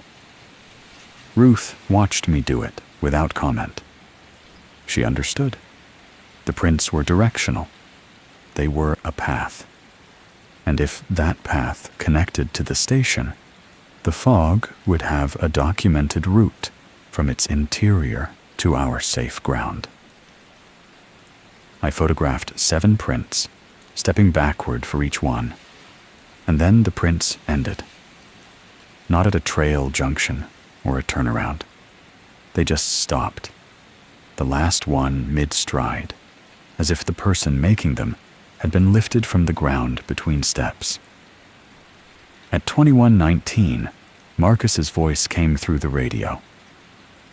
Not dispatch, not the emergency channel. Marcus's actual voice, on a frequency he should not have had access to, saying, "Lila's at the 3rd bridge. She's crying. I can hear her. Someone please help my daughter." The 3rd bridge. I knew where that was. Footbridge at mile 4.7. The eastern boundary of the corridor. The same location Lila's calls had always referenced. The same sterile, landmark-free location that had failed Rule 5's natural detail test. Ruth grabbed the radio. "Do not respond to that transmission. All personnel maintain position." Tom's voice came back, thin and strained.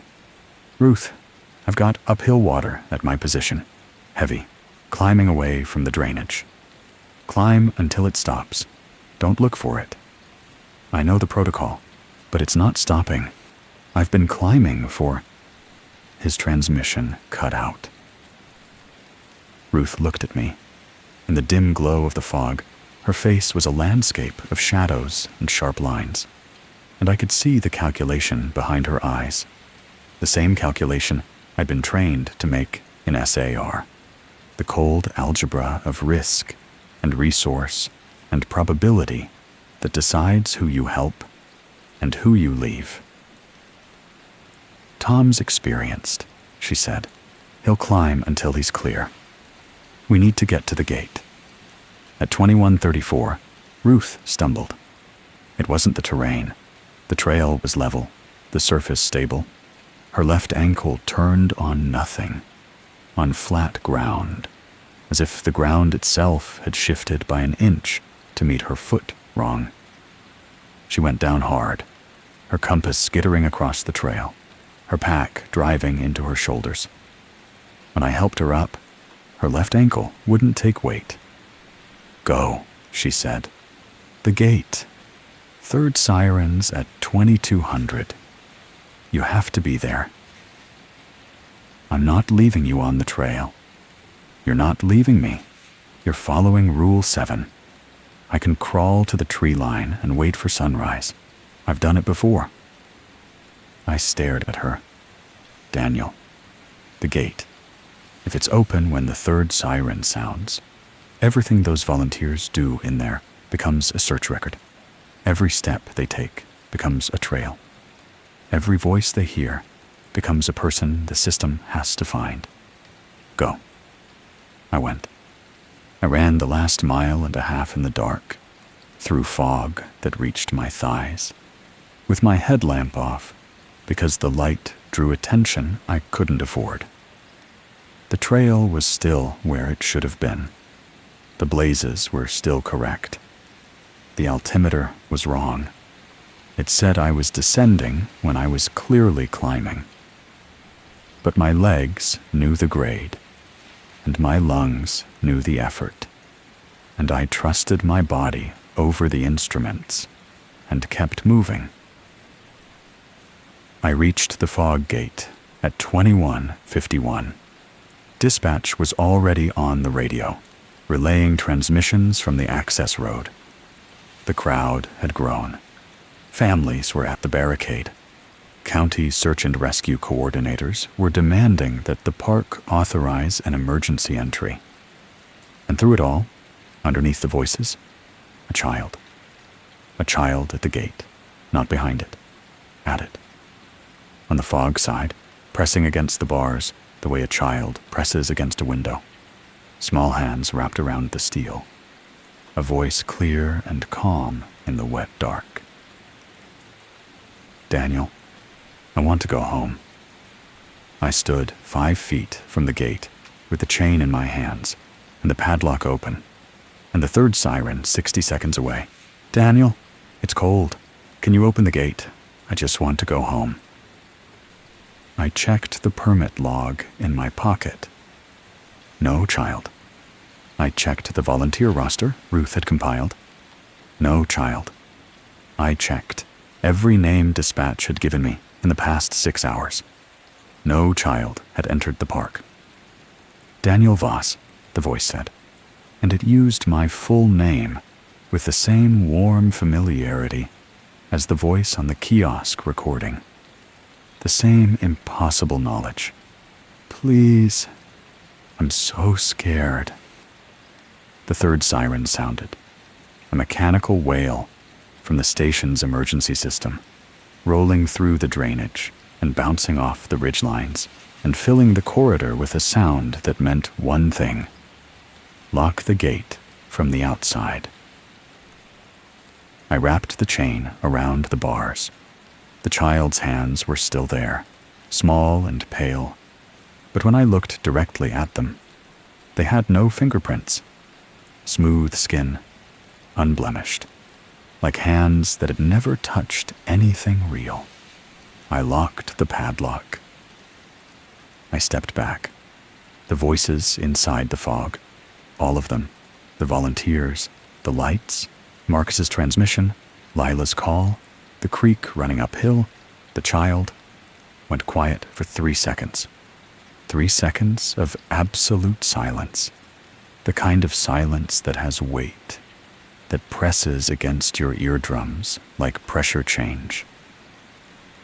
Then they started again, but organized now, reciting, not calling for help, but reading something aloud, in unison, like a choir that has found its hymnal.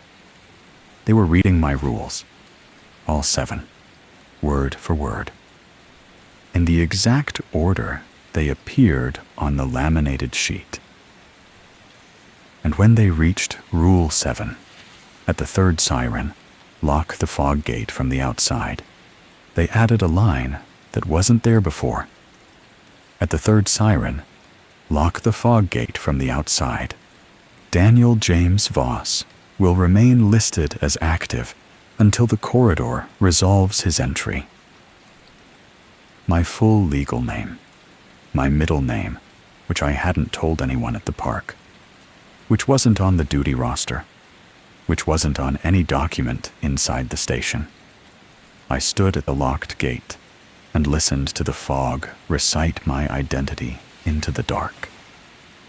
And I understood that the rules had saved me tonight, but the fog had learned enough to make the next night worse. I stood at the gate for 2 more hours. The fog held. The voices faded in and out, like a radio signal losing its station.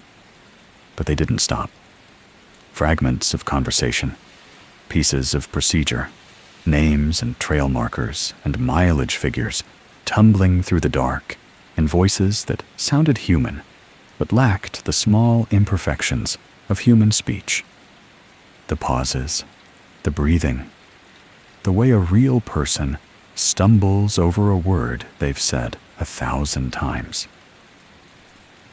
At 00:14 hours, Lila's voice returned, not calling for help, not reciting mileage, speaking to me directly, calmly, the way someone speaks when they've given up pretending. You already know I'm not at mile 4.7. I didn't answer.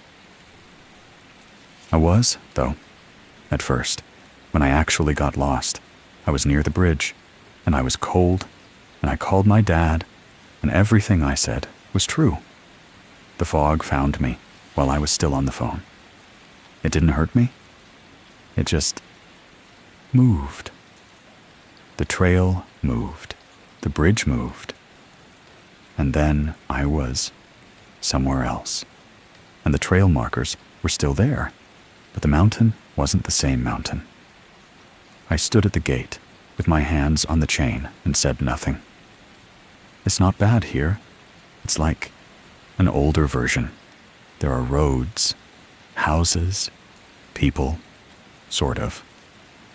They don't talk much. They just walk the trails like they're maintaining them, keeping them real. Her voice dropped. I can leave, Daniel.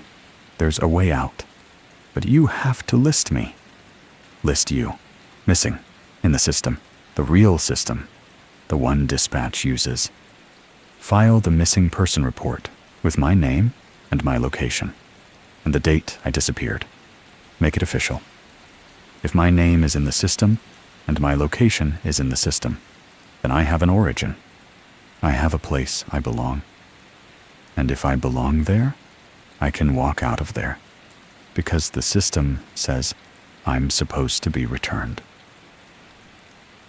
I close my eyes. But then the system also says you're there, and the fog has an official person in an official place. She was quiet for a moment. Yes.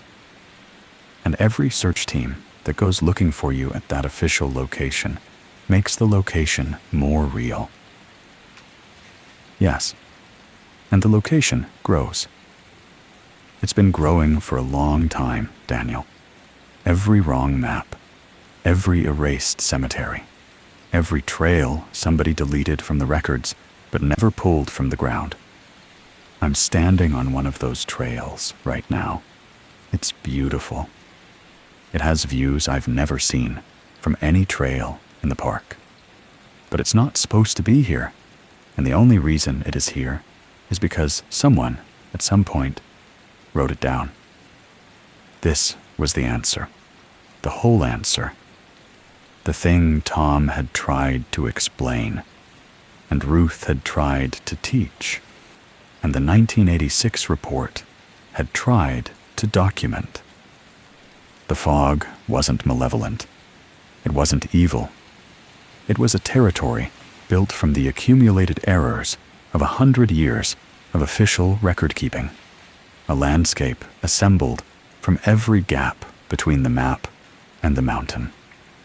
And it persisted because the system that created it kept feeding it, kept generating search records and trail maps and incident reports that described a version of the Smokies that had never actually existed, but now, through the sheer weight of documentation, had become real enough to stand in. And the only way to stop it from growing was to stop feeding it, stop filing reports, stop drawing maps, stop opening missing person cases that placed living people inside a territory that shouldn't be there. Stop rescuing. Lila, I said, I'm not going to file the report. Then I stay here. I know. My dad will never understand. I know. I'm 16, Daniel. I'm 16 years old, and I'm standing on a trail that shouldn't exist, and you're the only person who can bring me home, and you're choosing not to. My hands were shaking, not from cold, from the effort of standing still when every instinct, every trained response, every atom of the person I became when I chose search and rescue as a career, screamed at me to do the one thing that would save her and doom everyone else. I'm choosing to keep the trail you're standing on from reaching the one I'm standing on, I said. And I'm sorry. I'm more sorry than I know how to say. The fog shifted. Lila's voice faded. And from somewhere deep inside the corridor, I heard the volunteers. Real people, real voices, confused and cold and scared, calling for directions, calling for anyone. I stayed at the gate. At 0200, I took out my field notebook and began the documentation. Not missing person reports, not search records, not incident files that placed names at coordinates inside the fog corridor. I wrote the only classification the rules allowed. Deferred. 5 volunteers from the first group, deferred. 2 from the second group who'd entered through the drainage gap, deferred. 2 more who had slipped through access points marked with reflective tape, deferred. Each entry carried a name, a physical description, and the time they were last confirmed outside the closure. No location inside the fog, no coordinates, no trail reference, no mile marker. Just the word deferred and the instruction, do not reclassify until sunrise and visual confirmation. On the other side of the barricade, the families watched me write. Someone had set up portable lights, and in their flat white glare, the scene looked like a press conference or a crime scene. Vehicles at angles, people in clusters, faces turned toward me with expressions ranging from contempt to anguish. A woman I recognized from the afternoon crowd was recording me on her phone. Marcus Hale stood behind the barricade with his arms at his sides, watching me write names in a notebook, while his daughter's voice occasionally drifted from the trees like smoke. I looked like a monster. I understand that. A man in a ranger uniform, standing at a locked gate in the middle of the night, writing names in a notebook while people inside the fog called for help, and people outside the fog begged him to open it. There was no way to explain what I was doing that would sound sane. There was no version of the truth that a father in anguish would accept. There was nothing I could say to the woman with the phone, or the search and rescue team from Cocke County, or the news van from Knoxville that would make my actions look like anything other than cowardice or cruelty, or both. So I didn't say anything. I wrote the names. I locked the gate. I held the perimeter. At 0347, the voices inside the fog changed. They had been intermittent since the third siren. Individual calls, fragments, the occasional clear sentence from Lila, or from volunteers whose names I recognized. But at 0347, they synchronized. Not gradually, instantly. One moment, separate voices in separate locations. The next, a single chorus, speaking in unison, reading from a text I knew by heart. Rule 1. If fog crosses the trail below bootlace height, before 1600 hours, close the trail using condition gray language. Do not say fog over open radio. Rule 2. Count every person entering a fog closure twice. Rule 3. Do not follow lanterns. Rule 4. When running water, sounds uphill. Rule 5.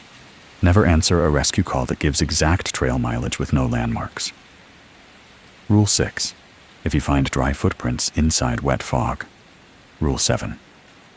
They paused at Rule 7. The chorus held the silence the way a choir holds a rest, deliberate, measured, aware of the space between notes. Then they spoke the final rule, and it was the same text, word for word, until the last line. At the third siren, lock the fog gate from the outside.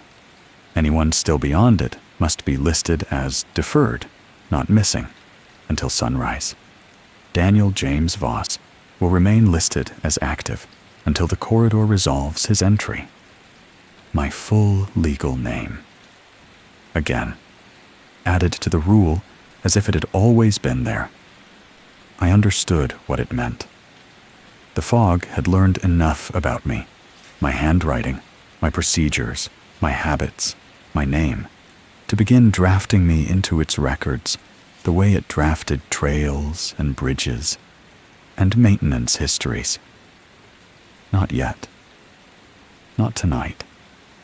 But eventually, if I stayed, my name would appear in a logbook I hadn't written in, on a permit I hadn't filed, in a maintenance record for a trail I'd never walked. The fog didn't need me to enter it. It just needed my name in the right paperwork. At 0611, the fog lifted, the same time as before, exactly to the minute. Tom Elkins walked out of the tree line at 0618, muddy, exhausted, with a broken compass and a story about climbing for 2 hours through terrain that his altimeter insisted was descending. Ruth limped to the station on a twisted ankle that would keep her off the trail for 3 weeks. The volunteers emerged between 0630 and 0800 in ones and twos, confused and cold, and convinced they had been lost in normal fog for approximately 4 hours. None of them remembered the voices. None of them had seen the lights I'd seen. Their headlamps were dead. Their GPS units showed tracks that corresponded to no known trail. And one of them, the team leader from Cocke County, had a photograph on his phone of a trail sign that read, Blackwell Spur, 0.0. He deleted it when I asked. He didn't ask why. Lila Hale did not come out. The investigation took 4 months. The park convened a review board that included district rangers, a regional safety officer, and a representative from the Department of the Interior. They interviewed me for 6 hours over 2 days in a conference room in Gatlinburg that smelled like carpet cleaner and institutional coffee. The windows faced the parking lot. The fluorescent lights hummed at a frequency that made my teeth ache. I told them what I could. The fog closure, the condition gray protocol, the voice count discrepancy, the volunteers who entered without authorization, the decision to lock the gate. I used the language Ruth had taught me, measured, procedural, stripped of anything that couldn't be verified by instrument or document. I did not mention voices that knew my name. I did not mention trails that built themselves. I did not mention a child with no fingerprints. The board's findings were predictable. They found that I had followed closure protocol, but had failed to adequately secure the perimeter before the fog event escalated. They found that my decision to lock the gate was consistent with Revision 7, but noted that Revision 7 had never been formally approved by the regional office and existed only as an internal operations document at the Meadow Branch station. They found that the delayed rescue response contributed to the prolonged exposure of 9 individuals, all of whom were eventually recovered without permanent injury. They found no proof of impossible fog. The instrument data from that night, compass bearings, altimeter readings, radio transmissions, had been logged in my field notebook, which was entered into evidence. But the entries that didn't match official topography were classified as equipment malfunctions. The voice recordings from the kiosk, including the 13th voice that knew my surname, were attributed to radio interference. The closure tags on the bathroom door, the decommissioned trailhead phone, the mud fingerprints in my notebook. None of these were part of the investigation because none of them had been entered into the official record. Ruth had made sure of that. Every anomaly, every impossible detail, every piece of evidence that might have proven what the fog actually was had been logged in the green hardbound book beneath her desk and nowhere else. The book was not submitted. The book was not referenced. The book did not officially exist. I was suspended for 60 days and reassigned to an administrative position at a visitor center 200 miles from the Smokies.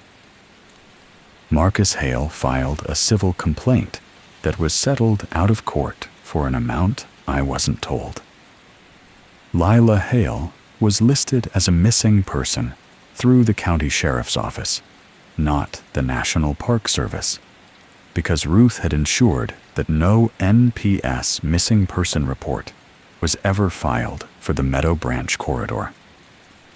The sheriff's report placed Lila's last known location as Great Smoky Mountains National Park, specific location undetermined. Undetermined.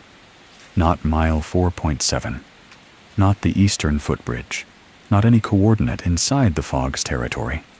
Ruth survived.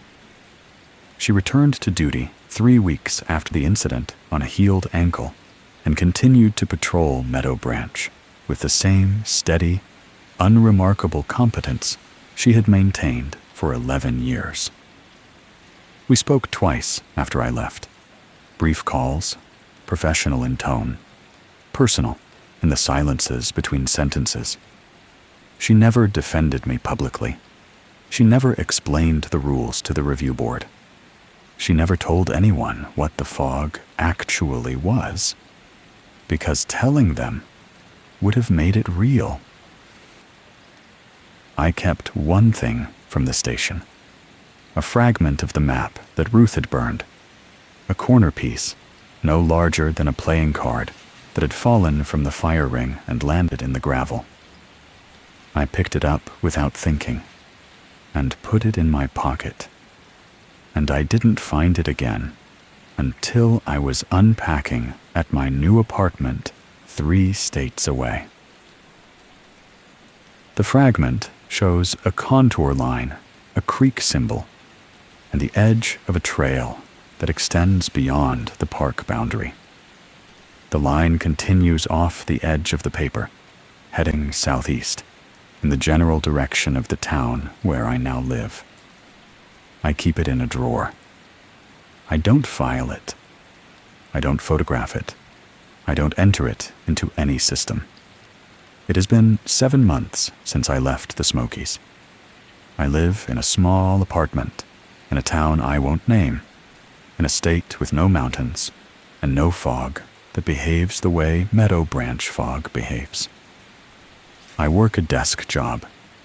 I process permits for a different agency, a different department, a different kind of public land that has never heard of condition gray, or voice counts, or fog gates.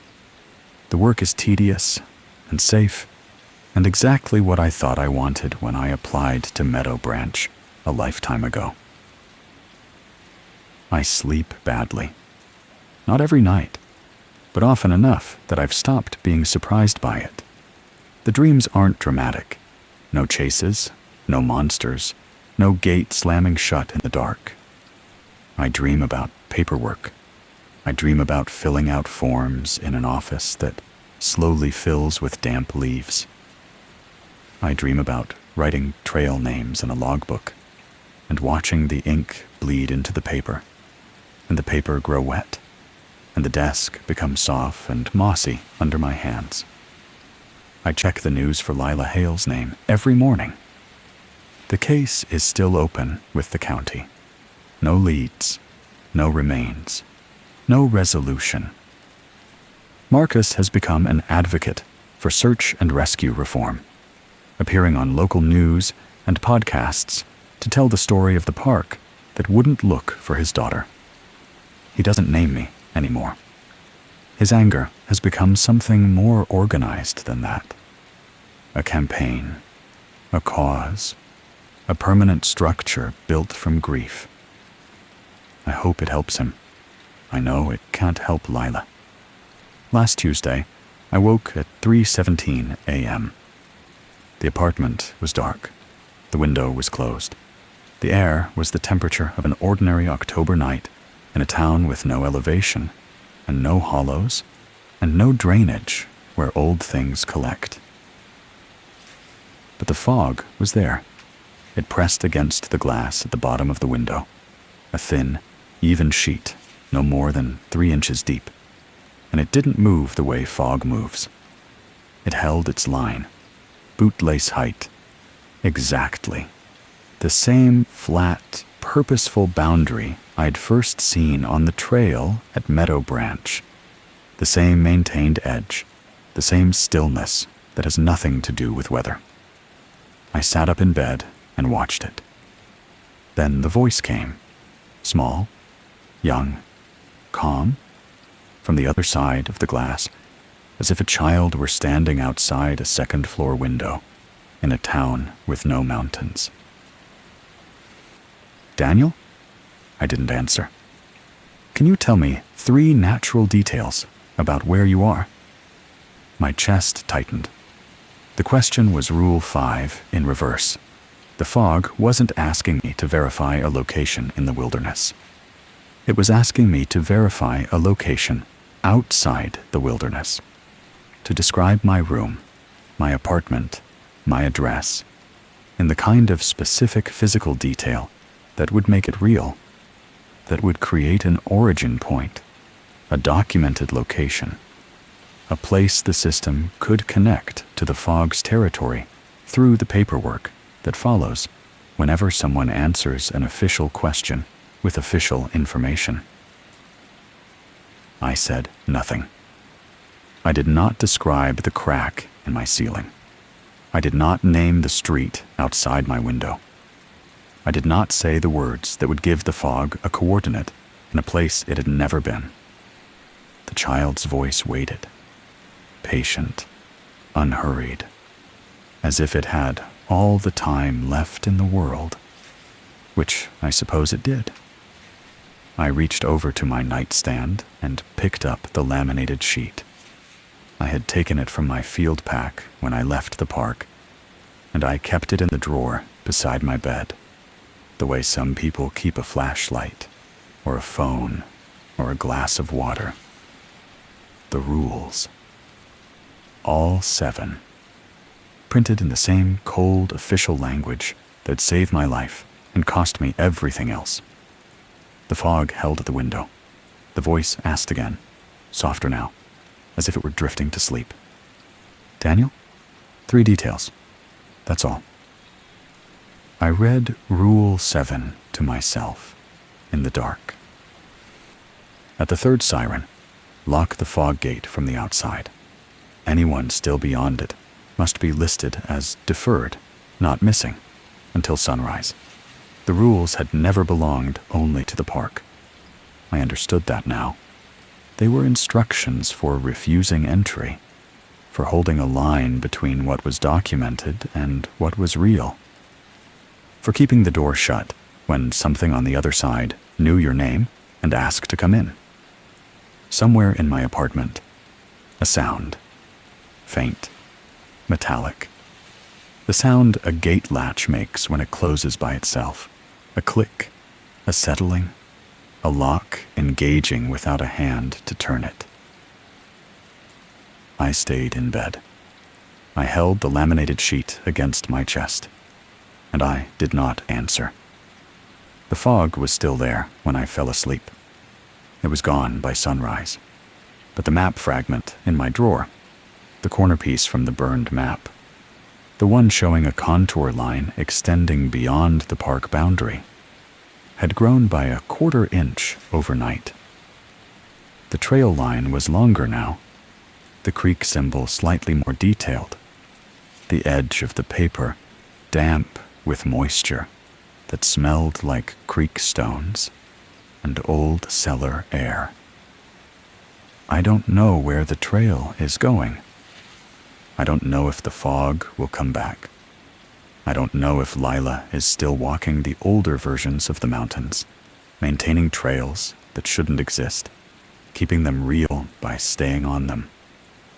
I know the rules. I trust the rules. And every night, when the air gets heavy and the window fogs at the bottom, and a small voice asks me to describe where I am, I do the only thing a ranger can do when the mountain comes looking for a record. I refuse to give it one.